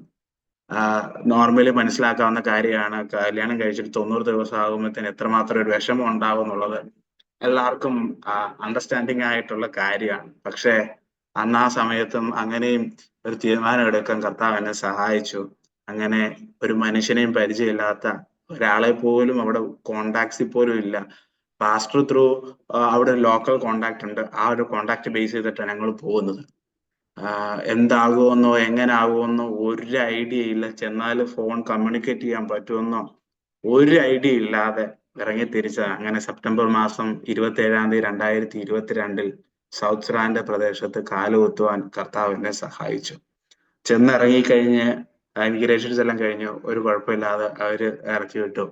അതിനുശേഷത്തേന് പിന്നീട് നടക്കുന്നത്, നമ്മള് ചെന്ന് കഴിഞ്ഞപ്പോഴത്തേനും നമ്മളെ എങ്ങനെയെങ്കിലും ലൂട്ട് ചെയ്തുകൊണ്ട് പോകാനായിട്ട് നമ്മുടെ കയ്യിൽ നിന്ന് എന്തെങ്കിലുമൊക്കെ പിടിച്ചുകൊണ്ട് പോകാനായിട്ട് ശ്രമിക്കുന്ന ഒത്തിരി കൂട്ടം ആൾക്കാരെ ഞാൻ ആ സമയത്ത് കാണുന്നു. എനിക്ക് ഒട്ടും അങ്ങോട്ട് അംഗീകരിക്കാൻ പറ്റുന്നുമില്ല. എന്റെ മൈൻഡിൽ അങ്ങനെ അത്രയും ഇതില്ലായിരുന്നു. കാരണം ഒരു ചെറിയ കാര്യത്തിനാണെങ്കിൽ പോലും അവർ വലിയൊരു എമൗണ്ട് ഒക്കെ ചോദിക്കുന്നത്. അപ്പൊ നമ്മൾ ഈ വൈറ്റ്സ്, അവര് നമ്മളെ വലിയ വൈറ്റ് പീപ്പിൾ ആയിട്ടാണ് നമ്മൾ കരുതുന്നത്. അപ്പം നമ്മുടെ കയ്യിൽ ഒത്തിരി പണം എന്നുള്ള ചിന്താഗതി ഇവർക്ക് എല്ലാവർക്കും ഉണ്ട്. അതൊരു വലിയൊരു പ്രോബ്ലമാണ് ഇവിടുത്തെ. ഇപ്പം ചെന്നിറങ്ങി കഴിഞ്ഞപ്പോഴത്തേക്ക് എനിക്ക് ഒട്ടും സഹിക്കാൻ പറ്റുന്നില്ല. എനിക്ക് പേടി ആൾക്കാരെ കാണുമ്പോൾ. കാരണം നമ്മളെക്കാട്ടി ഞാൻ 6 അടി വലിയ ഹൈറ്റ് ഉണ്ടെന്ന് പറഞ്ഞുകൊണ്ടാണ് ചെന്നത്. അവിടെ ചെന്നത്തെ ഞാനാണ് അവിടെ ഏറ്റവും ചെറുത്. ബാക്കി എല്ലാവർക്കും ഒരു 7 അടി 8 അടി ഹൈറ്റ് ഉള്ള ഭയങ്കര അജാനബാഹുക്കളായ മനുഷ്യർ. വണ്ണമില്ലെങ്കിലും ഭയങ്കര നീളം ഇവർക്ക്. അപ്പൊ ഞാൻ എപ്പോഴും ഈ നടന്നു പോകുമ്പോഴെല്ലാം ഞാൻ തിരിഞ്ഞു നോക്കും. കാരണം ഈ ആൾക്കാരുടെ എല്ലാം തോക്കുണ്ട്. ഓൾമോസ്റ്റ് ഈ ലോക്കൽസ് ആൾക്കാരുടെയും അല്ലാത്ത ആൾക്കാരുടെയും എല്ലാം തോക്കും കാര്യം. ആദ്യമായിട്ട് ഈ തോക്കൊക്കെ കാണുമ്പോഴത്തേക്കും സത്യം പറഞ്ഞാൽ അന്ന് ആദ്യ സമയത്ത് പേടിയായിരുന്നു. ഈ എപ്പോഴും നടന്നു പോകുമ്പോൾ തിരിഞ്ഞു നോക്കും, ആരെങ്കിലും പുറകിൽ വരുന്നുണ്ടോ, തോക്ക് കൊണ്ട് വരുന്നുണ്ടോ എന്നൊക്കെ ഉള്ളൊരു ചിന്താഗതി ആ സമയത്ത് ഭയമായിരുന്നു. ആദ്യത്തെ ഒരു 3 മാസത്തോളം സത്യം പറഞ്ഞാൽ എന്റെ ജീവിതത്തിൽ ഭയം കൊണ്ട് നിറഞ്ഞൊരു ജീവിതമായിരുന്നു. കാരണം എന്താകും, അടുത്ത നിമിഷം എന്ത് സംഭവിക്കുന്നു പോലും എനിക്ക് അറിയാത്ത ഒരു സാഹചര്യത്തിലായിരുന്നു ഞാൻ അന്ന് കടന്നു പോകാനായിട്ട് ഇടയായി തീർന്നത്. ഇതിന്റെ പിന്നീട് കുറെ പ്രയാസങ്ങളിൽ ഞങ്ങളുടെ ലോക്കൽ സ്ഥലത്തേക്ക് പോകുന്നതിനിടയിൽ ഫ്ലൈറ്റിൽ കുറച്ചുണ്ടായി. ഞങ്ങളുടെ ലഗേജ് ആദ്യം കയറ്റി വിട്ടു. പിന്നീട് ഞങ്ങൾക്ക് പോകാനായിട്ട് കഴിഞ്ഞില്ല. കാരണം ഞങ്ങൾ റൺവേ ചെന്ന് ഗേറ്റിൽ ചെന്നത്തേന് അവർ പറഞ്ഞു ഫ്ലൈറ്റ് പോയെന്ന് പറഞ്ഞു. ബോർഡിംഗ് പാസും കിട്ടി, എല്ലാം കിട്ടി. പക്ഷെ ഗേറ്റിന്റെ അടുത്ത് ചെന്നപ്പോ അവര് പറഞ്ഞു ദേ ഫ്ലൈറ്റ് പോയെന്ന് പറഞ്ഞു. ഞങ്ങളുടെ ലഗേജും എല്ലാം കേറി പോയതാ. അന്ന് ഞാൻ ഒത്തിരി ഞാൻ ഈ അന്താളിച്ച് നിൽക്കുക. കാരണം എന്തോ ചെയ്യുമെന്ന് അറിയത്തില്ല. ലഗേജ് ഓൾറെഡി പോയി. ഇനി അടുത്ത ഫ്ലൈറ്റ് വരണമെങ്കിൽ ഇനി 2 ദിവസം കഴിഞ്ഞിട്ടേ ഇനി അടുത്ത ഫ്ലൈറ്റ് ഉള്ളൂ എന്നുള്ള ചിന്ത. അതേ നമുക്ക് അറിവുള്ളൂ. പക്ഷെ ദൈവത്തിന്റെ കുറവിൽ അന്നേരം തന്നെ ആ ഗേറ്റിന്റെ അവിടുന്ന് ആ റൺവേയിൽ നിന്ന് ഒരു വ്യക്തി കയറി വരാൻ അവർ ചോദിച്ചു നിങ്ങൾക്ക് എങ്ങോട്ടാ പോകേണ്ടതെന്ന് ചോദിച്ചു. ഞങ്ങളോട് ചോദിച്ചു മുംബൈക്കിലേക്ക് പോകുന്നത്. അന്ന് അതേണ്ട അടുത്തൊരു ഫ്ലൈറ്റ് തേണ്ട ഇപ്പം പോകുന്നുണ്ട്, നിങ്ങളുടെ കയ്യിൽ ക്യാഷ് ഉണ്ടോ എന്ന് ചോദിച്ചു. ഒരു $100 ഞങ്ങൾ അവരുടെ കൊടുത്തിട്ട്, ബോർഡിംഗ് പാസും ഇല്ല ഒന്നുമില്ല, അത് പൈസ കൊടുത്ത് KSRTC പോകുന്ന പോലെ അന്ന് ഫ്ലൈറ്റിൽ കയറി ഞങ്ങളുടെ സ്വന്തം സ്ഥലത്ത് പോകാനായിട്ട് ഇടയായിട്ട് തീർന്നു. ഫ്ലൈറ്റ് എന്ന് പറഞ്ഞാൽ നമ്മൾ ഏറ്റവും ബാക്ക് എൻഡിലിരിക്കുന്ന ലഗേജിന്റെ സൈഡിലാണ് ഞങ്ങൾക്ക് സീറ്റ് കിട്ടിയത്. ഇപ്പം പുറകിൽ ലഗേജ് സാധനത്തിന് താങ്ങി വേണം നമ്മൾ നിൽക്കാൻ. അത്രമാത്രം അതപ്പതിച്ചൊരു ഫ്ലൈറ്റ് അത്. എന്നിട്ട് അത് റൺവേയിൽ എന്ന് പറഞ്ഞത് മണ്ണിട്ട റൺവേ ആണ് നമുക്ക് ഉള്ളത്. ഞങ്ങളുടെ ആ സ്ഥലത്ത് ഒരു ചെറിയൊരു കണ്ടെയ്നർ ഉണ്ട്, അതാണ് എയർപോർട്ട് എന്ന് പറയുന്നത്. ആ കണ്ടെയ്നറിനകത്ത് 2 വ്യക്തി ഒരു ഡെസ്ക് ഇട്ടിരിപ്പുണ്ട്. അവിടെയാണ് പരിപാടി, ചെക്കിങ്ങും എല്ലാം നോക്കും. അപ്പൊ അങ്ങനെ ഒരു റൺവേ എയർപോർട്ടിലാണ് ഞങ്ങൾ ചെന്ന് ഇറങ്ങി. പിന്നീട് എമിഗ്രേഷനൊക്കെ അവരുടെ കുറെ പ്രൊസീജിയർ എല്ലാം കഴിഞ്ഞ് അങ്ങനെ ഞങ്ങളുടെ സ്വന്തം സ്ഥലത്ത് എത്തുവാനായിട്ട് ഇടയായിട്ടുണ്ട്. ആദ്യത്തെ 2 വീക്സ് എനിക്ക് ഒരു കുഴപ്പമില്ലായിരുന്നു. കാരണം പാസ്റ്റർ കൂടെ ഉണ്ടായിരുന്നു. അതുകൊണ്ട് എനിക്ക് വലിയ ബുദ്ധിമുട്ടൊന്നും ഇല്ല. അവരുടെ മൂപ്പന്മാരെയൊക്കെ പരിചയപ്പെടുത്തി എല്ലാം ഓക്കെ ആയി പോയിക്കൊണ്ടിരുന്നു. പക്ഷേ അതിനുശേഷം ഇദ്ദേഹം കടന്നുപോയി. അതെന്റെ ജീവിതത്തിൽ എനിക്ക് ഒട്ടും താങ്ങാനായിട്ട് കഴിഞ്ഞില്ല. ഞാൻ അന്ന് അദ്ദേഹത്തിനെ കൊണ്ടുവിട്ട ശേഷം കരച്ചിലോട് കരച്ചില. കാരണം കർത്താവ് എന്തോ ചെയ്യും, എന്നോ ചെയ്യും എന്നുള്ളതൊരു ചിന്താഗതി. ആൾക്കാരെ പേടിയാ. ആദ്യത്തെ 3 മാസം സത്യം പറഞ്ഞാൽ ഞാൻ എന്റെ റൂമിനകത്ത് ഒറ്റയ്ക്കായിരുന്നു. പലപ്പോഴും ഒരു മനുഷ്യനോട് സംസാരിക്കാൻ കൊതിച്ച ഒത്തിരി സമയം എന്റെ മുമ്പിലുണ്ടായിരുന്നു. കാരണം പുറത്തിറങ്ങാൻ പേടിയുള്ള ഒരു സമയം. പുറത്തിറങ്ങിയാൽ എനിക്ക് ഈ മനുഷ്യരോട് സംസാരിക്കാൻ എനിക്ക് നേരെ ചൊവ്വെ ഇംഗ്ലീഷ് അറിയത്തില്ല. അപ്പം ആ ഒരു സാഹചര്യമാണ് എന്റെ മുമ്പിലുണ്ടായിരുന്നത്. അങ്ങനെ ജീവിതത്തിലെ ഏറ്റവും കാഠിന്യമേറിയ ഒറ്റപ്പെട്ട പട്ടിണി കിടന്ന ഒരു സമയമായിരുന്നു എന്റെ ആദ്യത്തെ 3 മാസ കാലയളവ്. കാരണം ഒരു മനുഷ്യനോട് സംസാരിക്കാൻ കൊതിച്ച സമയങ്ങളാ. കാരണം ആരോടെങ്കിലും ഞാൻ കർത്താവിനോട് പറഞ്ഞു, "കർത്താവേ എനിക്ക് ആരോടെങ്കിലും സംസാരിക്കാനായിട്ടൊരു സാഹചര്യം കിട്ടിയായിരുന്നെങ്കിൽ, എന്റെ കൂടെ ആരെങ്കിലും ഉണ്ടായിരുന്നെങ്കിൽ" എന്ന് ഓർത്ത് കരഞ്ഞ സമയങ്ങളാണ് ഒത്തിരി. പലപ്പോഴും കാരണം ഒരു സാധനം വാങ്ങിക്കാൻ പോണമെങ്കിൽ നമ്മളൊരു 60, 65 കിലോമീറ്റർ യാത്ര ചെയ്യണം. എന്നാൽ മാത്രമേ എന്തെങ്കിലും ഒരു ചെറിയ സാധനമെങ്കിലും കിട്ടത്തുള്ളൂ. കാരണം നമ്മുടെ ഏരിയയിൽ ഒന്നുമില്ല. നമ്മുടെ ലോക്കൽ ഫുഡ് കാര്യങ്ങളോ ഒന്നും തന്നെ അവിടെ കിട്ടാറില്ല. അപ്പം ഫുഡ് എല്ലാം ഡിഫറന്റാ. എന്റേൽ ഒരു സാധനവും ഇല്ല. ആകെ ഇവിടുന്ന് ഫുഡും കുക്കറല്ല പാത്രങ്ങളെല്ലാം ഇവിടുന്ന് എടുത്തോണ്ടാ ഞാൻ പോയെ. കാരണം അവിടെ ചെന്ന് എന്നാ കിട്ടുംന്ന് എനിക്ക് അറിയാത്തതുകൊണ്ട്. പക്ഷേ പല രാത്രികളും പട്ടിണിയോടെ കിടന്നുറങ്ങിയ രാത്രി എന്റെ ഒത്തിരി മുമ്പിലുണ്ടായിരുന്നു. കാരണം കഴിക്കാനായിട്ട് പൈസ ഉണ്ടെങ്കിൽ പോലും വാങ്ങിക്കാനൊന്നും ഒരു ഇടവില്ലാതിരുന്ന ഒരു സാഹചര്യമായിരുന്നു എന്റെ ജീവിതത്തിൽ ഉണ്ടായിരുന്നത്. പല രാത്രികളും കഴിക്കാനില്ലായിരുന്നിട്ട് സവാളയും നാരങ്ങയും പിഴിഞ്ഞ് കഴിച്ച് കിടന്നുറങ്ങിയ ഒത്തിരി രാത്രി എന്റെ മുമ്പിലുണ്ടായിരുന്നു. അതെന്റെ മുൻപിൽ കഴിഞ്ഞു പോയ കാലങ്ങളാണ്. പക്ഷേ അതിലെല്ലാം ദൈവത്തിന്റെ ഒരു സമാധാനം, സാന്നിധ്യം ഓരോ നിമിഷവും അനുഭവിച്ചറിയുവാൻ എന്നെ ജീവിതത്തിൽ കർത്താവ് എന്നെ സഹായിച്ചു. അങ്ങനെ ശേഷം ഞാൻ വീടിന്റെ അടുത്തുള്ള വീടുകൾ വിസിറ്റ് ചെയ്യാനായിട്ട് പോകും. എന്നിട്ട് നമ്മളോർക്കും ആ വീട്ടിൽ ചെന്നാൽ എല്ലാരും കാണും. പക്ഷേ പല 10 വീട് കേറി കഴിഞ്ഞാൽ അതിനകത്ത് ഒരു വീട്ടിൽ പോലും ഒരു വീട്ടില് ചിലപ്പോ ആള് കാണത്തില്ല. കാരണം ഇവരെല്ലാം രാവിലെ കൃഷിയിടത്ത് എവിടെയെങ്കിലും പോകും. പിന്നെ രാത്രിയില് വൈകിട്ടേ വരത്തുള്ളൂ. അപ്പം മുക്കാലും പോകുന്ന വീടുകളെല്ലാം അടഞ്ഞു കിടക്കായിരിക്കും. അവസാനം ഇവര് കൃഷിയിടത്ത് പോയിട്ട് അവരുടെ അടുത്ത് സുവിശേഷം പറയുവാനായിട്ട് ഇടയായിട്ട് തീർന്നു. അപ്പം തന്നെ ഒരു 10, 15 പേര് മുന്നിൽ കാണും. അങ്ങനെ അവരോട് സംസാരിക്കും. അങ്ങനെയായിരുന്നു എന്റെ ആദ്യത്തെ സമയങ്ങളില്. കാരണം എപ്പോഴും എനിക്ക് ലോക്കൽ ആരെങ്കിലും കൂടെ ഉണ്ടെങ്കിൽ മാത്രമേ ഞാൻ പുറത്തിറങ്ങത്തുള്ളൂ. അല്ലാത്ത സമയത്ത് ഞാൻ എപ്പഴും ആ കുടിലിനകത്താണ് താമസിക്കുന്നത്. കാരണം ചെറിയൊരു ഹട്ട് പോലെ ഉണ്ട്. പുല്ല് മേഞ്ഞ് വാതില് ചെറിയ വാതിലാ. അതിനകത്ത് കുനിഞ്ഞു വേണം കേറാനായിട്ട്. വിൻഡോസ് ഒന്നുമില്ല. ഒറ്റ റൂമേ ഉള്ളൂ. അതിനകത്താണ് എന്റെ ജീവിതം. ഇങ്ങനെ ജീവിതം കഴിച്ചുകൊണ്ടിരുന്ന എന്റെ സമയമായിരുന്നു. പക്ഷേ എത്രയൊക്കെ പ്രയാസങ്ങളുണ്ടായാലും, എത്രയൊക്കെ ബുദ്ധിമുട്ടുകളുണ്ടായാലും നമ്മള് ഒരാളോട് സുവിശേഷം പറഞ്ഞു കഴിയുമ്പത്തേനും ജീവിതത്തിൽ കിട്ടുന്ന ഒരു സമാധാനം, സന്തോഷം എന്ന് പറയുന്നത് അതെനിക്ക് ഈ വാക്കുകളോട് പറഞ്ഞറിയിക്കാൻ പറ്റുന്നതല്ലായിരുന്നു. അതിലുപരിയായിരുന്നു. കാരണം കർത്താവിന്റെ ഓരോ സമയത്തും നമുക്ക് അത്ര ബുദ്ധിമുട്ടുകളിലൂടെ കടന്നു പോകുമ്പോഴും നേരെ ചൊവ്വെ കമ്മ്യൂണിക്കേറ്റ് ചെയ്യാൻ പറ്റാതെ മെന്റൽ സ്ട്രെസ്സ്, ഫുഡിന്റെ പ്രശ്നം, ആ ചൂടെന്ന് പറയുന്നത് കാരണം ഈ പുല ആഹ് ശെ ഈ ചൂട് ഇവിടെ 48, 49 ഡിഗ്രി ലെവലിലാണ് ചൂട് നിൽക്കുന്നത്. അത്രമേൽ സഹിക്കാൻ പറ്റാത്ത ചൂടാണ് നമുക്ക്. പകല് മൊത്തം മരത്തിനടിയിലായിരിക്കും പോയി ഇരിക്കുന്നെ. കാരണം വേറെ വഴിയില്ല. ഫാൻ ഇടാനും കറണ്ട് ഇല്ല, ഒന്നുമില്ല. 6 മണിയാകുമ്പത്തേനും നേരെ ഇരുട്ടും. അന്നേരത്തേനും കേറി കിടക്കുക എന്നുള്ള ഒറ്റ വഴി മാത്രേ ഉള്ളൂ. ആദ്യത്തെ 1 മാസം ഞാൻ കംപ്ലീറ്റ്ലി ഇരുട്ടിലായിരുന്നു. ഡാർക്ക്നെസ്സിലായിരുന്നു. അപ്പം ഇതൊന്നും ഞാൻ കണ്ടിട്ടുമില്ല, കേട്ടിട്ടും ഇല്ലാത്തൊരു സാഹചര്യമായിരുന്നു ഇത്. പക്ഷേ കർത്താവിന്റെ കൃപയാൽ അവിടെല്ലാം പിടിച്ചു നിൽക്കാൻ കർത്താവ് എന്നെ സഹായിച്ചു. ദൈവത്തിന്റെ വലിയ പ്രവൃത്തി അവിടെയെല്ലാം കാണാൻ അങ്ങനെ ആദ്യമായിട്ട് ഞാനൊരു ഫിലിം മിനിസ്ട്രി തുടങ്ങാനായിട്ട് എന്റേൽ അന്ന് ഫിലിം മിനിസ്ട്രിയുടെ യൂണിറ്റ് എന്റെ കയ്യിലുണ്ടായിരുന്നു. പക്ഷേ ഇതെങ്ങനെ പ്രവർത്തിപ്പിക്കണമെന്ന് എനിക്കറിയത്തില്ല. എങ്കിലും ഞാൻ ദൈവത്തിൽ ആശ്രയിച്ചുകൊണ്ട് അന്ന് ഒരു വൈകുന്നേരം ഞാൻ ചിന്തിച്ചു എന്തായാലും ഇന്ന് രാത്രി ഞാൻ ഫിലിം മിനിസ്ട്രി ഇടുക. എങ്ങനാ ചെയ്യേണ്ടതെന്ന് എനിക്കിത് ഓപ്പൺ ആക്കാൻ പോലും അറിയത്തില്ല. എന്നിട്ട് ഞാൻ ഇത് വലിച്ചു കെട്ടി പ്രൊജക്ടർ ഓൺ ആക്കി 2.5 മണിക്കൂർ ഫിലിം മിനിസ്ട്രിയാ. സ്പീക്കർ ഒന്നുമില്ല. എങ്കിലും എന്റെ കയ്യിലുള്ള ഫോണിന്റെ സ്പീക്കറും ഒക്കെ വെച്ചിട്ടാണ് ഞാൻ അന്ന് ഫിലിം മിനിസ്ട്രി ഇട്ടത്. പക്ഷെ ദൈവത്തിന് കൃപയാൽ എങ്ങനെയൊക്കെയോ നല്ല ഔട്ട്പുട്ട് രാത്രിയായപ്പോഴത്തേനും നല്ല സൗണ്ട് അതിനകത്ത് കേൾക്കാൻ പറ്റുന്നുണ്ടായിരുന്നു. അതെനിക്കറിയത്തില്ല അത് എങ്ങനെ സംഭവിച്ചു എന്നുള്ളതിനെ പറ്റി എനിക്ക് ഇപ്പോഴും അതിശയമാണ്. പക്ഷേ ദൈവത്തിന്റെ കൃപയെന്ന് പറയട്ടെ, ഈ ഫിലിം മിനിസ്ട്രി ഓൺ ആക്കി കഴിഞ്ഞിട്ടാണ് ഞാൻ ചിന്തിക്കുന്നത് ഇത് കഴിഞ്ഞിട്ട് ഞാൻ എന്തെങ്കിലും പറയണമല്ലോ എന്നുള്ളത്. പക്ഷെ ഇത് നേരെ ചൊവ്വെ പറയാനായിട്ട് എനിക്കറിയത്തുമില്ല. എനിക്ക് ഇംഗ്ലീഷ് അത്ര വശവുമില്ല. ഞാൻ അവസാനം ഇവിടുന്ന് ഒരു വോയിസ് മെസ്സേജ് എന്റെ ഒരു സഹോദരൻ അയച്ചു കൊടുത്തു. "അച്ഛാ ഞാൻ ഇത് കഴിഞ്ഞിട്ട് എന്നതാ പറയണ്ടേ? എനിക്കൊരു വോയിസ് അയച്ചു തരാമോ?" എന്ന് ചോദിച്ചു. അച്ഛൻ എനിക്ക് അതൊരു വോയിസ് അയച്ചു. ദൈവകൃപയാൽ അത് അന്നേരം ലോഡായി. അത് കിട്ടുവാനിടയായി. എന്നിട്ട് ഞാൻ ആ ചെറിയ വട്ടത്തിൽ ഒരു ഡയറി എടുത്തിട്ട് ഇത് എഴുതിയെടുത്തു. എന്നിട്ട് ഒരു 1.5 പേജ് എഴുതിയെടുത്തിട്ട് ഞാനിങ്ങനെ ഇരിക്കുക. അവസാനം ഫിലിം മിനിസ്ട്രി കഴിഞ്ഞ് ഞാൻ എന്നിട്ട് ഈ ഡയറിയും കൊണ്ട് ഫ്രണ്ടിൽ ചെന്നിട്ട് എടുത്ത് വായിക്കാൻ തുടങ്ങി. അപ്പം ഇംഗ്ലീഷ് ഞാൻ വായിക്കും. അത് അവരുടെ ലോക്കൽ ലാംഗ്വേജ് ഡിങ്കയിലേക്ക് ട്രാൻസ്ലേറ്റ് ചെയ്യും. അപ്പം വായിച്ചു കഴിഞ്ഞു. ഇത് പെട്ടെന്ന് അങ്ങ് തീർന്നു പോയി. അത് കഴിഞ്ഞപ്പോ ഞാൻ ഓർത്തു എനിക്ക് എന്താ ചെയ്യേണ്ടത് അറിയത്തില്ല. എന്നിട്ട് ഞാനിത് അടച്ചു വെച്ചിട്ട് ഞാൻ തന്നെത്താനെ എനിക്കറിയാവുന്ന രീതിയിൽ പറയാൻ തുടങ്ങി. 3/4 മണിക്കൂർ സത്യം പറഞ്ഞാൽ ഞാൻ അന്ന് ഇംഗ്ലീഷിൽ പ്രസംഗിച്ചു. കർത്താവിന്റെ അത്ഭുതം എന്ന് പറയട്ടെ, അന്ന് 7 പേര് യേശുവിനെ സ്വന്തം രക്ഷിതാവും കർത്താവായി സ്വീകരിച്ചു. എന്റെ ജീവിതത്തിൽ അതെനിക്ക് ഒട്ടും മറക്കാൻ പറ്റത്തില്ല. കാരണം ആഹ് ഒന്നും അറിയാത്ത പൊട്ടനായിരുന്ന എന്നെ കർത്താവ് ആ ഒരു സാഹചര്യത്തിൽ അത്രയും പേർക്ക് വചനം ഷെയർ ചെയ്യാനും കർത്താവിനെ പറ്റി പറഞ്ഞു കൊടുക്കാനും എനിക്ക് അന്ന് രാത്രി പറ്റി. അതെന്റെ ജീവിതത്തിൽ ഭയങ്കര ഒരു എനർജിയായിരുന്നു. എനർജി ബൂസ്റ്റ് ലെവൽ ആയിരുന്നു. കാരണം പിന്നീട് എനിക്ക് വീണ്ടും ഫിലിം മിനിസ്ട്രി ചെയ്യണം. വീണ്ടും ആൾക്കാരെ കണ്ടെത്തണം എന്നുള്ളത്. അങ്ങനെ രണ്ടാമത്തെ ഫിലിം മിനിസ്ട്രി 11 പേര് യേശുവിനെ സ്വന്തം രക്ഷിതാവായി സ്വീകരിച്ചു.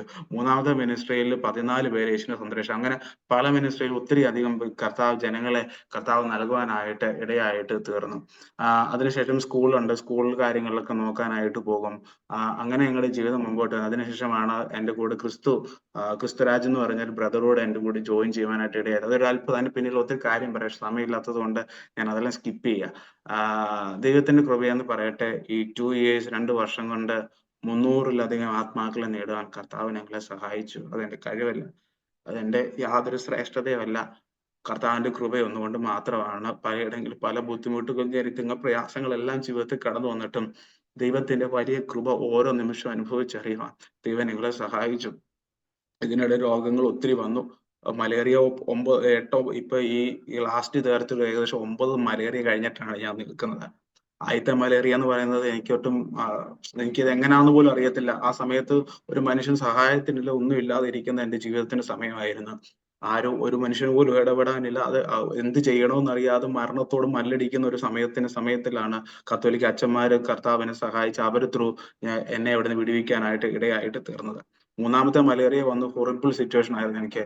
ഞാൻ ഒരു ദിവസം ഫുൾ അൺകോൺഷ്യസ് ആയിപ്പോയി. കാരണം എനിക്കൊന്നും ഓർമ്മയില്ല അന്നത്തെ സമയത്ത്. ഒരു ദിവസം കാരണം ഹോസ്പിറ്റലിൽ പോകാനായിട്ട് നേരെ ചൊവ്വെ ഹോസ്പിറ്റലില്ല, ഒരു ട്രീറ്റ്മെന്റ്സ് ഇല്ല, ഒന്നും ഇല്ലാത്തൊരു സാഹചര്യം. പക്ഷെ അതിന്റെ നടുവിലും ദൈവത്തിന്റെ വലിയ കരം കാണുവാൻ കർത്താവ് എന്നെ സഹായിച്ചു. ദൈവത്തിന്റെ വലിയ പ്രവൃത്തി ഞങ്ങളുടെ ജീവിതത്തിന്മേൽ ഒത്തിരി അധികം അനുഭവിച്ചറിയുവാൻ ദൈവം ഞങ്ങളെ സഹായിച്ചു. ഞാന് 2 വർഷം കൊണ്ട് ചിന്തിക്കണം എന്തൊക്കെ എന്റെ മനസ്സിൽ ഞാൻ ഇവിടുന്ന് പ്ലാൻ ചെയ്ത് 2 വർഷത്തേക്കാണ് ഞാൻ പോയത്.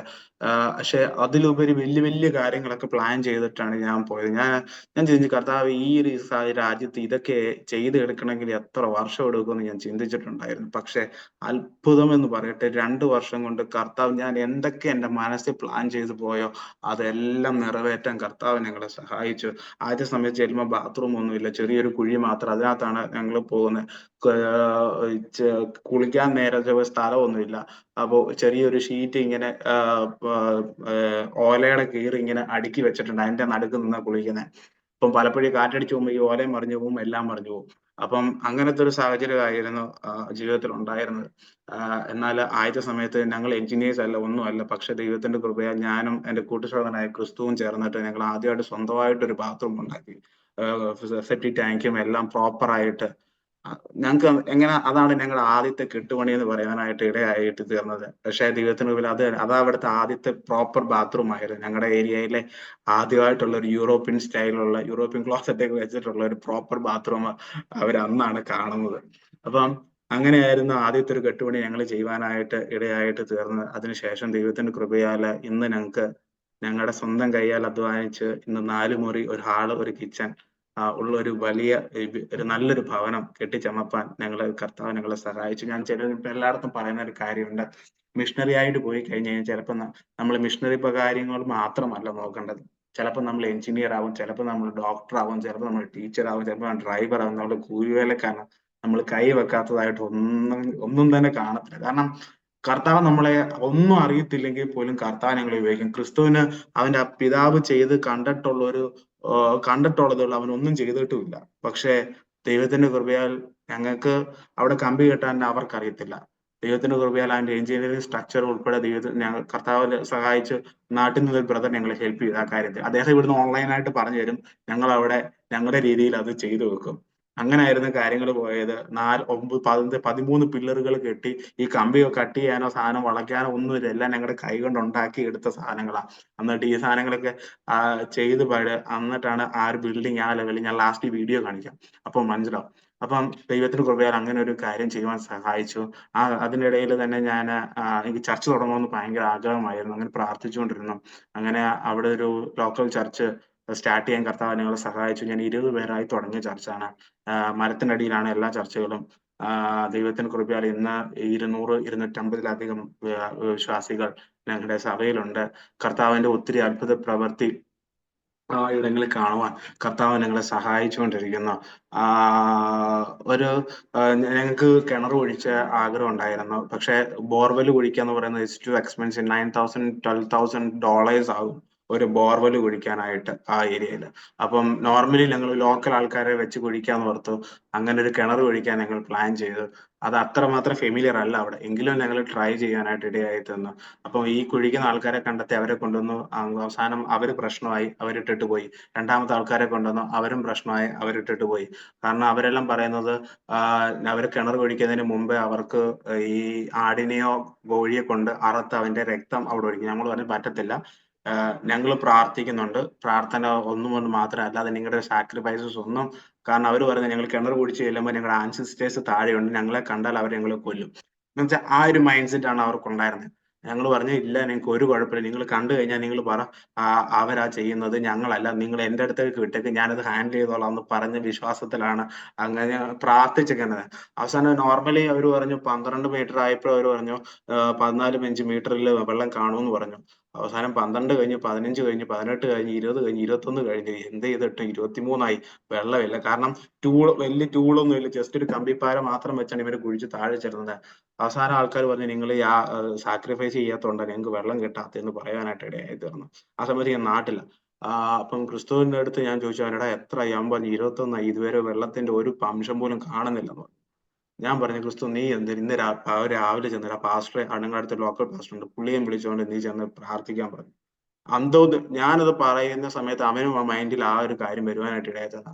അങ്ങനെ ഇവര് ചെന്നിട്ട് പറഞ്ഞു, കർത്താവിന്റെ നാമത്തെ അധികാരത്തോട് പറഞ്ഞു ഇന്ന് തന്നെ ഈ വെള്ളം കാണണമെന്ന് പറയാനായിട്ട് ഇടയായത്. എന്നിട്ട് അവർ ശക്തമായിട്ട് പ്രാർത്ഥിച്ചു. ഇവരെല്ലാം കണ്ടുകൊണ്ടിരിക്കുക. ഉച്ച ആയപ്പോഴത്തേന് അവർ കുഴിച്ചു. അവർ ലഞ്ചിന് കയറിപ്പോയി. അവർ ഉച്ച കഴിഞ്ഞ് ലഞ്ച് കഴിഞ്ഞ് വീണ്ടും പണി ചെല്ലാൻ നോക്കുന്നതിന് കിണറ്റിൽ വെള്ളമായി. ഞാൻ പറയട്ടെ, കർത്താവ് എത്ര അത്ഭുതവാനായ ദൈവമാ.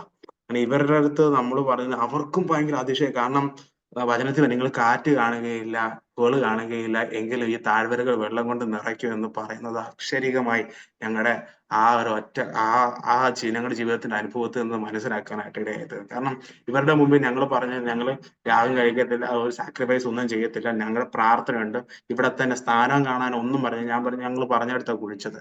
ദൈവത്തിന്റെ കൃപയാൽ 23-ാമത്തെ മീറ്റർ വെള്ളം കണ്ടു. ഇന്ന് ഞങ്ങൾക്ക് സമൃദ്ധിയായ നല്ലൊരു വെള്ളം അവിടെ നൽകുവാനായിട്ട് കർത്താവ് ഞങ്ങളെ സഹായിച്ചു. ഒത്തിരി കാര്യങ്ങൾ പറയാനുണ്ട്. എങ്കിലും ഞാൻ എല്ലാം സ്കിപ്പ് ചെയ്യാണ്. ജീവിതത്തിൽ ഒന്നും കണ്ടിട്ടല്ല ഇറങ്ങി തിരിച്ചത്. പക്ഷേ കർത്താവിന്റെ വലിയ പ്രവൃത്തി 2 വർഷം കൊണ്ട് കാണാൻ കർത്താവ് ഞങ്ങളെ സഹായിച്ചു. അതുകൊണ്ടാണ് സങ്കീർത്തനക്കാരൻ 28-ാം അധ്യായത്തിന് 5-ാം വാക്യത്തിൽ പറയുന്ന കാര്യമുണ്ട്. യഹോവയുടെ പ്രവർത്തികളെയും അവന്റെ കൈവേലയെയും അവർ വിവേചിക്കറിയായതുകൊണ്ട് അവൻ അവരെ പണിയാതെ ഇടിച്ചു കളയും. Praise the Lord. അപ്പം നമ്മൾക്ക് ഈ വാക്യത്തിലൂടെ നമുക്ക് മനസ്സിലാക്കാനായിട്ട് കഴിയുന്നുണ്ട്. 28-ാം അധ്യായത്തിന്റെ Psalms 28 പറയുന്ന കാര്യം എന്ന് പറയുന്നത് സഹായത്തിനായിട്ടുള്ള പ്രാർത്ഥനയും ഉത്തരം ലഭിച്ചതിനുള്ള സ്തുതിയുമാണ്. അപ്പം ഇവിടെ തന്റെ ജീവിതത്തിൽ ഒത്തിരി പ്രയാസം, ദാവീദിന്റെ ജീവിതത്തിൽ ഒത്തിരി പ്രയാസവും ബുദ്ധിമുട്ടുകളൊക്കെ നേടി വന്നു. കർത്താവിനോട് യാചിച്ച് കരയുന്നതിന്, കർത്താവ് യഹോവേ ഞാൻ വിളിച്ചപേക്ഷിക്കുന്ന എന്റെ പാറയായി ഉള്ളവേ നീ കേൾക്കാതിരിക്കരുത്. എന്നാൽ കർത്താവ് അതിന് മറുപടി നൽകി താൻ സ്തുതി. അതിനിടയിൽ താൻ പറയുന്ന ഒരു കാര്യമാണ് 5-ാം അധ്യായത്തിൽ എന്റെ ജീവിതത്തിൽ ഒത്തിരി ടച്ച് ചെയ്യുവാനായിട്ട് ഇടയായി തീർന്നു. യഹോവയുടെ പ്രവൃത്തികളെയും അവന്റെ കൈവേലയെയും അവർ വിവേചിക്ക് അറിയായക കൊണ്ട് അവൻ അവരെ പണിയാതെ ഇടിച്ചു കളയും. Praise the Lord. ദൈവത്തിന്റെ പ്രവൃത്തികളെ അവഗണിക്കുന്നതിലൂടെ നമുക്ക് ഉള്ള അപകടത്തെയാണ് ഇതിൽ പ്രധാനമായിട്ടും കാണുവാനായിട്ട് നമുക്ക് കഴിയുന്നത്. കാരണം ignoring God's work leads to spiritual blindness and disobedience. നമുക്ക് ദൈവത്തെ കർത്താവിന്റെ കൈവേലകളെ നമ്മൾ അവഗണിക്കുന്നത് മൂലം, നമ്മൾ അറിയാതെ അവന്റെ പ്രവർത്തികളെ വിവേചിക്കറിയാത്തത് മൂലം ജീവിതത്തിൽ സംഭവിക്കുന്നത് സ്പിരിച്വൽ ബ്ലൈൻഡ്നെസ് ആണ്. അതാണ് റോമാലേഖനം 1-ാം അധ്യായം അതിന്റെ 20-21 വാക്യങ്ങളിൽ പറയുന്നു, അവർ ദൈവത്തെ അറിഞ്ഞിട്ടും അവരിനെ ദൈവമെന്ന് ഓർത്ത് മൗത്തീകരിക്കുകയോ നന്ദി കാണിക്കുകയോ ചെയ്യാതെ തങ്ങളുടെ നിരൂപണങ്ങൾ വ്യർത്ഥരായി തീർന്നു. അവരുടെ വിവേകമില്ലാത്ത ഹൃദയം എന്ത് ചെയ്തു? ഇരുണ്ടുപോയി എന്ന് നമുക്ക് കാണുവാനായിട്ട് കഴിയും. അപ്പം അവരുടെ നിരൂപണങ്ങൾ എന്തായി? വ്യർത്ഥരായി തീർന്നു. ദൈവത്തെ എന്ത് ചെയ്തില്ല? അറിഞ്ഞിട്ട് അവർ ദൈവമെന്ന് ഓർത്ത് മഹത്വീകരിക്കുകയോ നന്ദി കാണിക്കുകയോ ചെയ്യാതെ തങ്ങളുടെ നിരൂപണങ്ങളിൽ വ്യർത്ഥരായി തീർന്നു. അവരുടെ വിവേകമില്ലാത്ത ഹൃദയം ഇരുണ്ടുപോയി എന്ന് നമുക്ക് കാണുവാനായിട്ട് കഴിയും. നമ്മുടെ ജീവിതത്തിൽ ഏത് സാഹചര്യത്തിന്റെ നടുവിലും ദൈവത്തിന്റെ പ്രവൃത്തിയെയും ദൈവത്തിന്റെ കൈവേലയും വിവേചിച്ചറിയുവാനായിട്ട് നമുക്ക് ഓരോരുത്തർക്കും കർത്താവ് കൃപ നൽകട്ടെ. കാരണം ദൈവത്തിന്റെ പ്രവൃത്തികൾ നമുക്ക് ചിന്തിക്കുന്നതിൽ അപ്പുറപരമായിട്ടുള്ളതാണ്. എന്തുകൊണ്ടാണ് നമുക്ക് അറിയാം, യെശയ്യാപ്രവാചകനിലൂടെ നമുക്ക് 6-ാം അധ്യായത്തിൽ കാണുന്നു, യെശയ്യാപ്രവാചകന്റെ അടിയൻ ഇതാ, അടിയനെ അയക്കണമേ എന്ന് യെശയ്യാപ്രവാചകൻ പറയുന്നുണ്ട്. പക്ഷേ പലപ്പോഴും നമ്മളും കർത്താവിനോട് പറയാറുണ്ട്, കർത്താവെ അടിയനെ അയക്കണേ, അടിയനെ അയക്കണേ എന്ന് എല്ലാവരും നമ്മൾ ഓരോരുത്തരും പറയാറുണ്ട്. പക്ഷെ നമുക്ക് അതിനോട് ആ ആ ഒരു മൊമെന്റ് കഴിഞ്ഞു കഴിഞ്ഞാൽ പിന്നെ നമുക്ക് ചിലപ്പോൾ ഈ ഒരു സമയത്ത്, മിഷന്റെ സമയത്ത് നമുക്ക് എല്ലാവർക്കും തോന്നും അടിയനെ അയക്കണം, അടിയന് പോകാം എന്നൊക്കെ പറയും. കുറച്ച് കഴിയുമ്പോൾ നമ്മളും എന്ത് ചെയ്യും? ഞാൻ ഉൾപ്പെടെ എന്ത് ചെയ്യും? വീണ്ടും പിൻവാങ്ങി പോകുന്ന ഒരു പ്രവൃത്തി നമ്മുടെ ജീവിതത്തിലുണ്ട്. ഇത് സംഭവിക്കുന്നതിന്റെ ഒന്നാമത്തെ കാര്യമാണ് സ്പിരിച്വൽ ബ്ലൈൻഡ്നെസ് നമ്മുടെ ജീവിതത്തിൽ വരുമ്പോഴാണ് അതിനോടുള്ള ഗോഡ്സ് കോളിനോടുള്ള ഒരു വിരക്തി നമ്മുടെ ജീവിതത്തിൽ ഉണ്ടാകാനായിട്ട് കഴിയും. Spiritual blindness blocks obedience to God's call. That's കാരണം വചനം കേൾക്കാനായിട്ടല്ല. Many people ignores God's call not because they can't hear but because their hearts are blind in it. അതുകൊണ്ടാണ് സംഭവിക്കുന്നത്. അപ്പം ദൈവത്തിന്റെ പ്രവർത്തികളെയും അവന്റെ കൈവേലയും എന്ത് ചെയ്യണം? നാം വിവേചിച്ചറിയണം.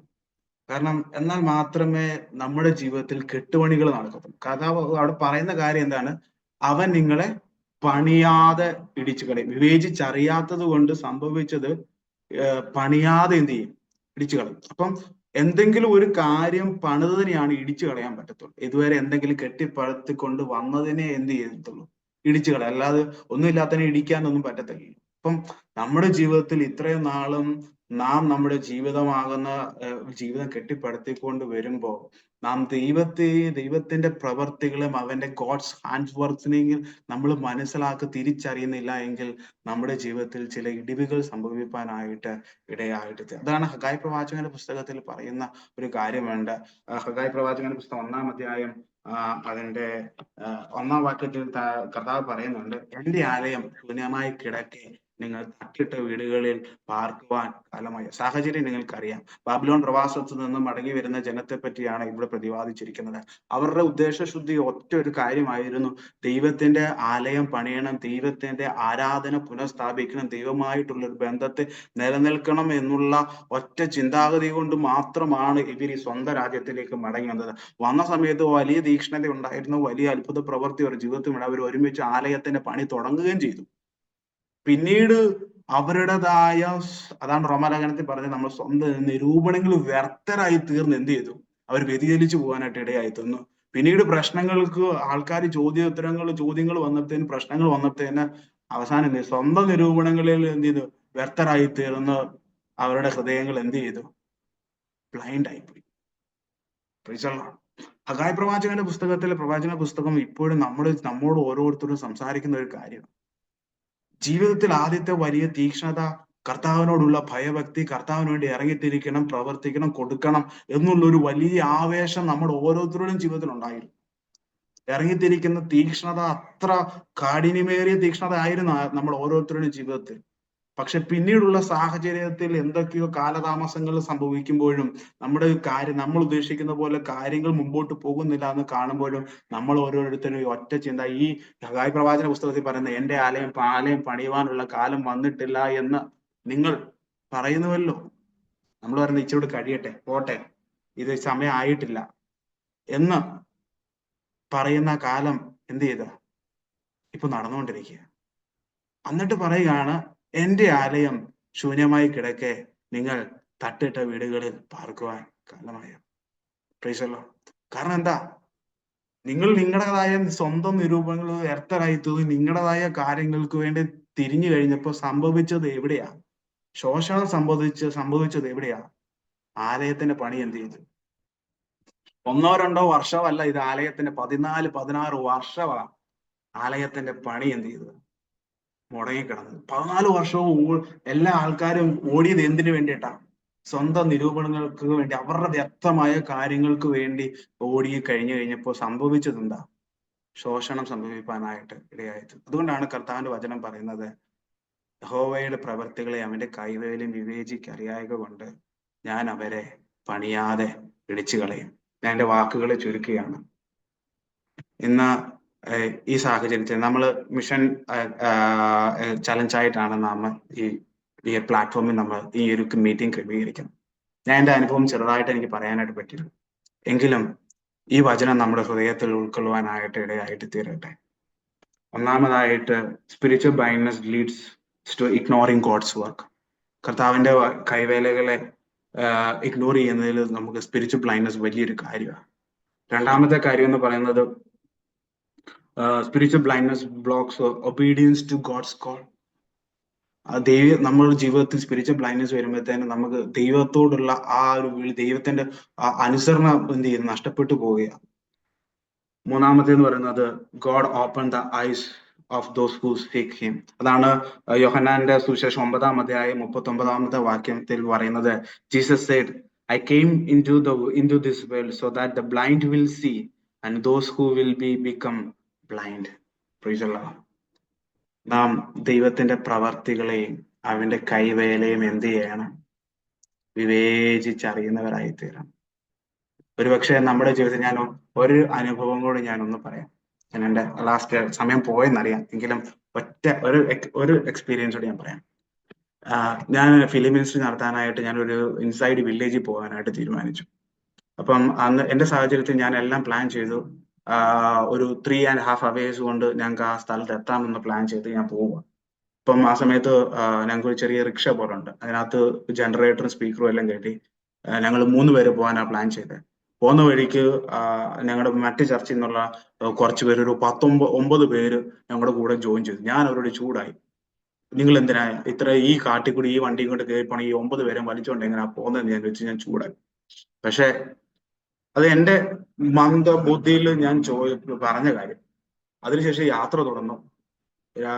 4:30, 5:30, 6:30, 7:30, 8:30, 9:30, 10:30. എങ്ങും എത്തിയിട്ടില്ല. കാട്ടിലെവിടെയോ വഴി തെറ്റി ഞങ്ങൾ പോയി. എന്തോ ചെയ്യണോന്ന് അറിയത്തില്ല. ഫോൺ വിളിക്കാനായിട്ട് മൊബൈൽ നെറ്റ്വർക്ക് ഇല്ല, ഒന്നുമില്ല. അവസാനം ആകെയുള്ള ആശ്വാസം എന്ന് പറഞ്ഞാൽ ഈ 9 പേരാ. കാരണം ഒന്നുമില്ല, ഞങ്ങൾ ഒറ്റയ്ക്കല്ലല്ലോ എന്നുള്ള ഒരു ഒറ്റ ചിന്താഗതിയാണ്. ഞാൻ പറഞ്ഞു വന്നത്, ഞാൻ അടുത്ത സാഹചര്യം പറയും. ഇപ്പം ഞാൻ ആദ്യം ഇവരെ എന്ത് ചെയ്തു? വഴക്ക് പറഞ്ഞു, നിങ്ങൾ എന്തിനാ ഞങ്ങളോട് വന്ന് ഇത്രയും പേരെയും കൂടെ ഈ വണ്ടി വലിച്ചുകൊണ്ട് പോകത്തില്ല, ഈ വണ്ടിയുടെ സ്ഥിതി അറിയാവില്ല, ഈ കാട്ടിക്കൂട് റോഡില്ലാത്തടത്തോട്. പക്ഷെ ദൈവത്തിന് അറിയാം ആരെ എപ്പോൾ നിങ്ങളുടെ കൂടെ നിർത്തണം എന്നുള്ളത്. പ്രൈസല്ല. ഒരുപക്ഷെ നമുക്ക് അതിനോട് വിരക്തി തോന്നാൻ, നമുക്കറിയത്തില്ല അതിന്റെ പിന്നിലുള്ള കാര്യങ്ങൾ എന്താണെന്നുള്ളത്. അതിനുശേഷം യാത്ര തുടർന്നു. അവസാനം എങ്ങുമില്ല, വണ്ടി ചതിപ്പിൽപ്പെട്ട് ഇതിന്റെ ഇടയിൽ 2 പ്രാവശ്യം വണ്ടി കർണം മറിഞ്ഞ് എന്റെ ദേഹത്തോട് മറിഞ്ഞു ഈ കൈ ഡിസ്ലൊക്കേറ്റ് ആയി. അവസാനം ഈ കൈ തിരിച്ചു കയറ്റി കെട്ടി വെച്ചിട്ട് വീണ്ടും യാത്ര തുടർന്നു. അവസാനം ഒരു ഗതിയില്ലാതെ ഒരു ചതിപ്പിൽ ചെന്ന് ഞങ്ങൾ പെട്ടു. വണ്ടി അവിടെ ചതിപ്പിനകത്ത് കയറി. അവസാനം ഇവരെല്ലാം കൂടി വണ്ടി പൊക്കി എടുത്ത് എങ്ങനെയൊക്കെയോ വണ്ടി തള്ളിക്കയറ്റി വീണ്ടും കൊണ്ടുപോയി. അവസാനം ഗതിയില്ലാതെ ഇങ്ങനെ നിൽക്കുക. അവസാനം ഒരാൾ പറഞ്ഞു, നമ്മുടെ സ്പീക്കർ ഉണ്ടല്ലോ, പാട്ടിടാം, ആരെങ്കിലും ഈ ശബ്ദം കേട്ട് വരുന്നെങ്കിൽ വരട്ടെ എന്ന് പറഞ്ഞു. അങ്ങനെ പാട്ടിട്ടു. അവസാനം ദൂരെ നിന്ന് കുറെ വെളിച്ചങ്ങൾ കാണാനായിട്ട് തുടങ്ങി. അവസാനം ആ വെളിച്ചത്തെ ലക്ഷ്യമാക്കി കാട്ടിക്കൂടി യാത്ര ചെയ്യുക. ഇത് ഈ കാട്ടി ഹൈനയുണ്ട്, സിംഹമുണ്ട്, എല്ലാം ഉണ്ട്. പക്ഷെ ദൈവത്തിന്റെ കൃപയാൽ ഒരു ആപത്ത് ഞങ്ങൾക്ക് സംഭവിച്ചില്ല. അവസാനം ഒരു 10:30-11 മണി ആയപ്പോൾ ഞങ്ങൾ ഇവരെ മീറ്റ് ചെയ്തു. അങ്ങനെ ഞങ്ങൾ സ്ഥലത്തെത്തി. എന്നിട്ട് ഞാൻ വലിയ ഫിലിം മിനിസ്ട്രി ചെയ്യണമെന്ന് ഓർത്ത് ഞാൻ ഇറങ്ങിച്ചില്ല. ഞാൻ ചെല്ലുമ്പോൾ നോക്കാം, എനിക്ക് 10-11 പേര് മാത്രമേ അതിന് മുന്നിലുള്ളൂ. ഞാൻ ദൈവത്തോട് പിണങ്ങി കർത്താവിനോട് പറഞ്ഞു, കർത്താവ് ഇത്രയും കഷ്ടം സഹിച്ച് വണ്ടിയും മറിഞ്ഞ് ഇത്രയും ബുദ്ധിമുട്ടും സഹിച്ചിട്ട് ഞാൻ വന്നിട്ട് എനിക്ക് ആകെ കിട്ടിയത് 11 പേരെയാ. എനിക്ക് നാളെ എങ്ങനെയെങ്കിലും തിരിച്ചു പോയാൽ പറ്റത്തുള്ളൂ. എങ്ങനെയെങ്കിലും ഈ രാവിലെ ആയാൽ മതിയെന്ന് ഞാൻ ഓർത്ത് ഞാൻ വളരെ വിഷമിച്ചിരിക്കുക. കാരണം അന്ന് രാത്രിത്തെ ഫുഡ് മാത്രമേ എൻ്റെ ഉള്ളൂ. പിറ്റേ ദിവസം രാവിലെ തന്നെ പോകണമെന്നുള്ള പ്ലാനിലാണ് പോയത്. അവസാനം രാവിലെ ആയി നോക്കിയപ്പോഴത്തേന് വണ്ടിയുടെ ടയറും പഞ്ചറായി. ഈ ടയർ ഇനി നന്നാക്കാൻ പോകണമെന്നുണ്ടെങ്കിൽ ഇനി ഞാൻ ആ 4.5 മണിക്കൂർ കാട്ടിക്കൂടി വീണ്ടും യാത്ര ചെയ്ത് സ്ഥലത്തെത്തിയാൽ മാത്രമേ എനിക്ക് ടയർ നന്നാക്കിക്കൊണ്ട്, ഇത് വണ്ടിയുടെ എഞ്ചിൻ ഓയിലും കത്തി ആകെ പ്രശ്നമായിട്ടിരിക്കും, തിരിച്ചു പോക്ക് നടക്കുന്നില്ല. അവസാനം ഇവിടുന്ന് ഒരു വണ്ടി ഞങ്ങൾ വിട്ടു. ഞങ്ങളുടെ ടയർ അവിടെ ഇരിപ്പുണ്ട്, അവിടെ നിന്ന് എടുത്തുകൊണ്ട് വരാനായിട്ട് ഒരു ബൈക്ക് ഇവിടുന്ന് പറഞ്ഞു വിട്ടു. ഞങ്ങളുടെ രീതിയിൽ ഞങ്ങളുടെ മാക്സിമം ഞങ്ങൾ ശ്രമിച്ച ആ സ്ഥലത്തുനിന്ന് എങ്ങനെയെങ്കിലും ഒന്ന് രക്ഷപ്പെട്ടു പോകാനായിട്ട്. അവസാനം ഉച്ചയായി 4 മണിയായിട്ടും വിവരമൊന്നുമില്ല. പിന്നെ എങ്ങനെയോ ആൾക്കാര് ത്രൂ അറിഞ്ഞു. ആ വണ്ടി വരത്തില്ല. 2 ദിവസം കഴിഞ്ഞിട്ട് ആ പോകുന്ന വഴിക്ക് വണ്ടി കംപ്ലൈന്റ് ആയി. ഇനി വണ്ടി വരത്തില്ല. അവസാനം വിശപ്പ് കൊണ്ട് നിൽക്കക്കണ്ണിയില്ലാതെ ഇരിക്കുന്ന ഒരു സമയമാണ്. അവസാനം ഞങ്ങൾ ചോദിച്ചു എന്തെങ്കിലും കിട്ടുമോ ഇവിടുന്ന് കഴിക്കാൻ? അവര് പറഞ്ഞു നിങ്ങളുടെ ഫുഡ് ഒന്നും ഇവിടെ കിട്ടത്തില്ല. അവസാനം അവര് ഒരു പാല് കൊണ്ട് തന്നു. പാല് കുടിക്കാൻ നോക്കിയപ്പോൾ എന്ത് ചെയ്തിട്ടും പാല് കുടിക്കാൻ പറ്റില്ല. കാരണം ഈ പാലിനകത്ത് അവര് പശുവിന്റെ മൂത്രം മിക്സ് ചെയ്തിട്ടേക്കുക ഇത് കേടാവാതിരിക്കാനായിട്ട്. എങ്കിലും എന്തെങ്കിലും വേണ്ടില്ല വിശപ്പ് എങ്ങനെയും നിലനിർത്തണമല്ലോ മാറ്റണമല്ലോ എന്ന് ഓർത്തിട്ട് 2 ഗ്ലാസ് പാല് കുടിച്ചു. അവസാനം ഞാൻ പറഞ്ഞു എനിക്ക് നിൽക്കാൻ പറ്റുന്നില്ല. ഇവിടെ അടുത്ത് എന്തെങ്കിലും കടയുണ്ടോ? അവര് പറഞ്ഞു 6 കിലോമീറ്റർ അപ്പുറം ചെറിയൊരു മാർക്കറ്റ് ഉണ്ട്. നിങ്ങൾക്ക് എന്തെങ്കിലും കിട്ടുമോ അറിയത്തില്ല. എങ്കിലും നിങ്ങൾ പോയി നോക്കാം. അങ്ങനെ അവിടുന്ന് ഞാൻ നടന്ന് പോയി. അവിടെ ചെന്നപ്പോ 2 ബിസ്ക്കറ്റ് കിട്ടി. അവിടുന്ന് ഒരു ചായയും കുടിച്ചു. വില ഏറ്റെടുത്തു. അവിടെ ഞാൻ നോക്കുമ്പോഴത്തേനും ഒരു 200 ആൾക്കാര് ആ സ്ഥലത്തുണ്ട്. ഞാൻ പറഞ്ഞു എന്റെ കൂട്ടുള്ള സഹോദരനോട് പറഞ്ഞു ക്രിസ്റ്റോ നമുക്ക് ഇന്ന് ഇവിടെ ഫിലിം മിനിസ്റ്റർ ഉണ്ട്. എന്നോട് ചോദിച്ചാൽ ക്രിസ്റ്റോ നമുക്ക് ജനറേറ്ററിൽ ഇന്നലെ ഒറ്റ ഫിലിം മിനിസ്റ്ററിക്ക് ഉള്ള പെട്രോളേ നമ്മുടെ ഉള്ളൂ. ഞാൻ പറഞ്ഞു വണ്ടിക്കകത്ത് കുറച്ചുണ്ടല്ലോ അതിനകത്ത് ഊറ്റാം ബാക്കി കർത്താവ് നോക്കിക്കോളൂ പറഞ്ഞു. അങ്ങനെ വണ്ടിക്കകത്ത് അവസാനം ഞങ്ങൾ ഇവിടെ തിരിച്ച് വീണ്ടും 6 കിലോമീറ്റർ നടന്ന് അവിടെ ചെന്നു. അവസാനം ഞങ്ങളുടെ ആ വണ്ടി ഉന്തി തള്ളിക്കൊണ്ട് വീണ്ടും 6 കിലോമീറ്റർ ഇവിടെ വന്നിട്ട് ഞങ്ങൾ ഫിലിം മിനിസ്റ്ററി സ്റ്റാർട്ട് ചെയ്ത് ഓണാക്കിയിട്ടു. കർത്താവിന്റെ അത്ഭുതം എന്ന് പറയട്ടെ, ഒരു 300-350 ആൾക്കാർ അന്നും എന്റെ മുമ്പിലുണ്ടായിരുന്നു. അന്ന് ദൈവവചനം വളരെ ശക്തമായിട്ട് സംസാരിക്കാൻ കർത്താവിനെ സഹായിച്ചു. അന്ന് 25-ലധികം ആത്മാക്കൾ കർത്താവിലേക്ക് നേടുവാൻ കർത്താവിനെ സഹായിച്ചു. ഞാൻ പറഞ്ഞു വന്ന എന്റെ സാഹചര്യം നമ്മുടേതായ രീതിയിൽ ഒത്തിരി പ്ലാനുകൾ പദ്ധതികൾ നമ്മൾ ഓരോരുത്തരും നിരത്താറുള്ളവരാണ്. ഇന്ന ഇന്ന കാര്യങ്ങൾ ഞാൻ എന്റെ രീതിയിൽ ഞാൻ എന്റെ മാക്സിമം ട്രൈ ചെയ്തു ആ സ്ഥലത്തു നിന്ന് എങ്ങനെയെങ്കിലും ഒന്ന് രക്ഷപ്പെട്ടു പോകാനായിട്ട്. പക്ഷേ കർത്താവിന് എന്റെ ഉദ്ദേശം അല്ലായിരുന്നു. കർത്താവിന് മറ്റൊരു ഉദ്ദേശം ഉണ്ടായിരുന്നു എന്നുള്ളത് തിരിച്ചറിവ് എനിക്കറിയില്ലായിരുന്നു. അവന്റെ കൈവേലകളെ തിരിച്ചറിയാൻ എനിക്ക് അറിവില്ലായിരുന്നു. Praise the Lord. ഒരുപക്ഷെ എന്റെ മുന്നിൽ എന്നെ കേൾക്കുന്ന ദൈവവിശ്വാസികളോട് ഞാൻ പറയാം. ഒരുപക്ഷെ നിങ്ങളുടെ ജീവിതത്തിലെ സാഹചര്യങ്ങൾ നോക്കി ഒത്തിരി പഴി ചൊല്ലുന്നവരായിരിക്കാം. എന്തെങ്കിലുമൊക്കെ കാരണങ്ങളാണ്. നിങ്ങളുടേതായ പ്ലാനുകൾ പദ്ധതികൾക്കനുസരിച്ച് വന്നു. പക്ഷെ ഒന്നും അങ്ങോട്ട് വർക്കൗട്ട് ആകുന്നില്ല എന്ന് ചിന്തിച്ച് മനസ്സ് മടുത്ത് ഇരിക്കുന്ന ഒരവസ്ഥയിലായിരിക്കാം. പക്ഷെ നാം ചിന്തിക്കേണ്ട ഒരു കാര്യമുണ്ട്. കർത്താവ് അറിയാതെ നമ്മുടെ ജീവിതത്തിൽ ഒന്നും സംഭവിക്കുന്നില്ല. ഒന്നും സംഭവിക്കുന്നില്ല. നിങ്ങളുടേതായ പ്ലാനുകൾ പദ്ധതിക്ക് അനുസരിച്ച് എല്ലാ കാര്യം ക്രമീകരിച്ചെന്നിരിക്കാം. പക്ഷെ നമ്മളറിയാതെ നമ്മുടെ മുമ്പിൽ ഒത്തിരി തടസ്സങ്ങൾ മുമ്പിൽ വരുന്നുണ്ടെങ്കിൽ ഒരു കാര്യം മനസ്സിലാക്കണം. കർത്താവിന് നമ്മളെ ഇതിനെ കുറിച്ച് മറ്റൊരു പദ്ധതി ഉണ്ടെന്ന് മനസ്സിലാക്കണം. എന്റെ ജീവിതത്തിൽ ഞാൻ അന്ന് എന്റെ കാര്യങ്ങളെല്ലാം ക്രമീകരിച്ചു. കർത്താവിനോട് തന്നെ പറഞ്ഞു കർത്താവേ എനിക്ക് എങ്ങനെയും പോണം. പക്ഷെ കർത്താവ് പറഞ്ഞു എടാ നീ വീണാലും വേണ്ടില്ല നിന്റെ കൈ പോയാലും വേണ്ടില്ല കർത്താവിനെ അറിയാത്ത ഒത്തിരി അധികം ക്രിസ്തു ആരെന്ന് കേൾക്കാത്ത ഒത്തിരി 100-400-ലധികം ആൾക്കാർ എന്തുണ്ട് ഈ സ്ഥലത്തുണ്ട്. അന്ന് ദൈവത്തിന്റെ വചനം അവരോട് സംസാരിക്കാനിടയായി. ഞാൻ കർത്താവിനോട് പറഞ്ഞു കർത്താവെ എനിക്ക് തെറ്റിപ്പോയി. കാരണം ഞാൻ അന്ന് ചെന്നില്ലായിരുന്നു ഈ ജനം ആരും എന്ത് ചെയ്തായിരുന്നു കേൾക്കത്തില്ലായിരുന്നു. ഇന്ന് ഞങ്ങള് അവിടെ ഒരു സ്കൂള് തുടങ്ങി. ആ ജനം ഞങ്ങളെ ഭയങ്കര സ്വീകരിക്കാനായിട്ട് ഇടയായി തീർന്നു. ഇന്നൊരു ചർച്ച അവിടെ ഉണ്ട്. കർത്താവിന്റെ അത്ഭുതം. നിങ്ങൾ അവിടുത്തെ പ്രവർത്തനത്തെ ഓർത്ത് പ്രാർത്ഥിക്കാൻ ഞാൻ ഇപ്പോഴുള്ള സൗത്ത് സുഡാനിൽ നിന്ന് മടങ്ങി പോരുവാനായിട്ട് ഇടയായി തീർന്നു. പുതിയൊരു വേലസ്ഥലത്തിലേക്ക് പോകാനുള്ള ആഗ്രഹത്തോടെ ഫാമിലി ആയിട്ട് പോകണം എന്നുള്ള ആഗ്രഹം. പക്ഷെ ഒത്തിരി തടസ്സങ്ങൾ മുമ്പിലുണ്ട്. ഞാൻ എന്റെ രീതിയിൽ മാക്സിമം ട്രൈ ചെയ്യുക. പക്ഷെ എനിക്ക് ഒന്നും ഉറപ്പിടുന്നില്ല. കർത്താവിനറിയാം. ഞാൻ പറഞ്ഞ പോലെ കർത്താവിന് അതിന്റെ പദ്ധതികൾ തക്ക സമയത്ത് ചെയ്യുമെന്ന് ഞാൻ പൂർണ്ണമായിട്ട് വിശ്വസിക്കുന്നു. എങ്കിലും സൗത്ത് സുഡാൻ വിടാൻ ഒട്ടും ആഗ്രഹമില്ലാത്തതുകൊണ്ട് ദൈവത്തിന്റെ കൃപയിൽ ആശ്രയിച്ച് അവിടുന്ന് ഒരു ലോക്കലിനെ ഞങ്ങൾ ട്രെയിൻ ചെയ്യാനായിട്ട് ഇപ്പോൾ ഉഗാണ്ട വിട്ടേക്കുകയാണ്. അവനെ ട്രെയിനിങ് ഇപ്പൊ നടന്നുകൊണ്ടിരിക്കും. തിരിച്ച് അവൻ 6 മന്ത്സ് കഴിയുമ്പോഴത്തേനും ഓൺ ദ ഫീൽഡ് വരും. എന്നിട്ട് പുതിയൊരു വർക്ക് സ്റ്റാർട്ട് ചെയ്യാൻ വേണ്ടിയിട്ടുള്ള പ്ലാനും പദ്ധതികളും ഒക്കെ റെഡിയാക്കി അതിനുവേണ്ടി പോയിക്കൊണ്ടിരിക്കുന്നു. കർത്താവ് ഞങ്ങളെ എവിടെയാക്കുന്നോ അവിടെ കർത്താവിന്റെ വേല ചെയ്ത് കർത്താവിന്റെ അനേക ആത്മാക്കളെ നേടാൻ കർത്താവ് ഞങ്ങളെ വീണ്ടും സഹായിക്കേണ്ടതിന് അവിടെയുള്ള പ്രവർത്തനത്തെ അവിടെ ഇപ്പോൾ പ്രസന്റ്ലി ക്രിസ്തുവും ആമോസും ആണ് ഉള്ളത്. ഈ April 17 അടുത്ത ഒരാളും കൂടെ ജോയൽ എം തോമസ്, അവർ 3 പേര് എല്ലാം ബാച്ചിലേഴ്സ് ആണ്. അവിടുത്തെ പ്രവർത്തനത്തെ ഓർത്ത് വലിയ വിശാല ദേശത്തുണ്ടാവാനും കർത്താവ് ഞങ്ങൾക്ക് പുതുവഴി ഒരുക്കുവാനും കർത്താവിന്റെ നാമത്തിന് മഹത്വത്തിനായി തീരുവാനും നിങ്ങളുടെ ഏവരെയും പ്രാർത്ഥനയും ചോദിക്കുന്നു. ഈ അവസരം ഒരുക്കി തന്ന കർത്തദാസനോടുള്ള നന്ദി അറിയിക്കുന്നു. സമയം ഉണ്ടെങ്കിൽ ഞാൻ ഈ വീഡിയോ കാണിക്കാം. സമയം കഴിഞ്ഞു പോയെങ്കിൽ just leave it, no problem. ഞാൻ പിന്നീട് ഷെയർ ചെയ്തേക്കാം പാസ്റ്റർക്ക്. Yes, you have time. Thank you.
ഞാൻ പോരുന്നതിന് മുമ്പ് 40 പേരെ സ്ഥാനപ്പെടുത്താൻ കർത്താവ് ഞങ്ങളെ സഹായിച്ചു. അതിന്റെ ഒരു വീഡിയോ ആണ്.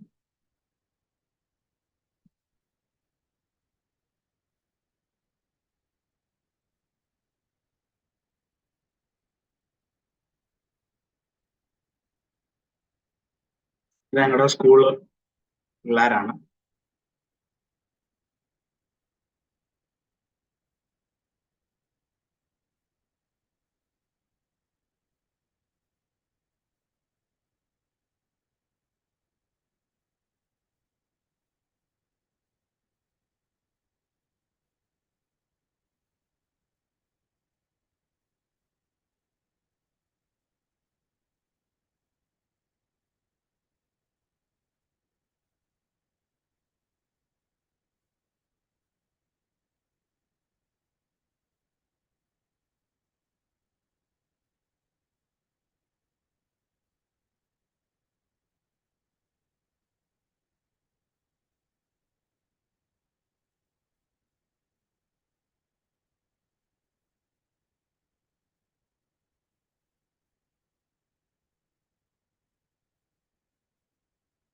ഇത് ഞങ്ങൾ പണിതൊരു ചർച്ചാണ്. ഇതാണ് ഞാൻ പറഞ്ഞ ആ കിണർ. 1 മീറ്റർ വിസ്തൃതിയുള്ളൂ എല്ലാം മൊത്തത്തിൽ.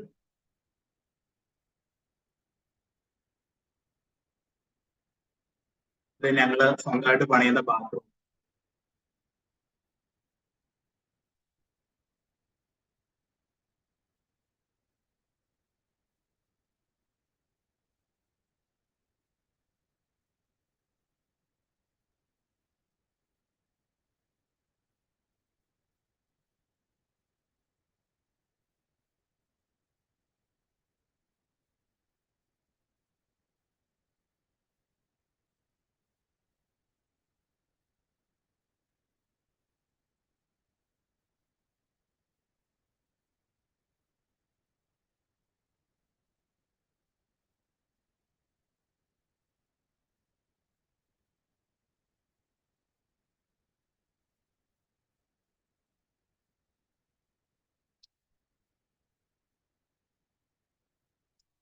സോ ഒത്തിരി സന്തോഷം നിങ്ങളോട് ഒരുമിച്ചായിരിക്കാൻ. വീണ്ടും ഞാൻ പറയുന്നത്, കർത്താവിന്റെ പ്രവൃത്തിയും അവന്റെ കൈവേലും ഉപയോഗിച്ചറിയാൻ കർത്താവ് നമുക്ക് ഏവരെയും സഹായിക്കട്ടെ. കർത്താവിന് വീണ്ടും കൂടുതൽ പ്രയോജനപ്പെടാൻ എവിടെ ആയിരുന്നാലും കർത്താവിന് വേണ്ടി കൂടുതൽ പ്രയോജനപ്പെടുവാൻ കർത്താവ് നമ്മളെ ഏവരെയും സഹായിക്കട്ടെ എന്ന് പറഞ്ഞുകൊണ്ട് വാക്കുകളും ചുരുക്കും ദൈവം നമുക്ക് ധാരാളമായിട്ട് അനുഗ്രഹിക്കട്ടെ.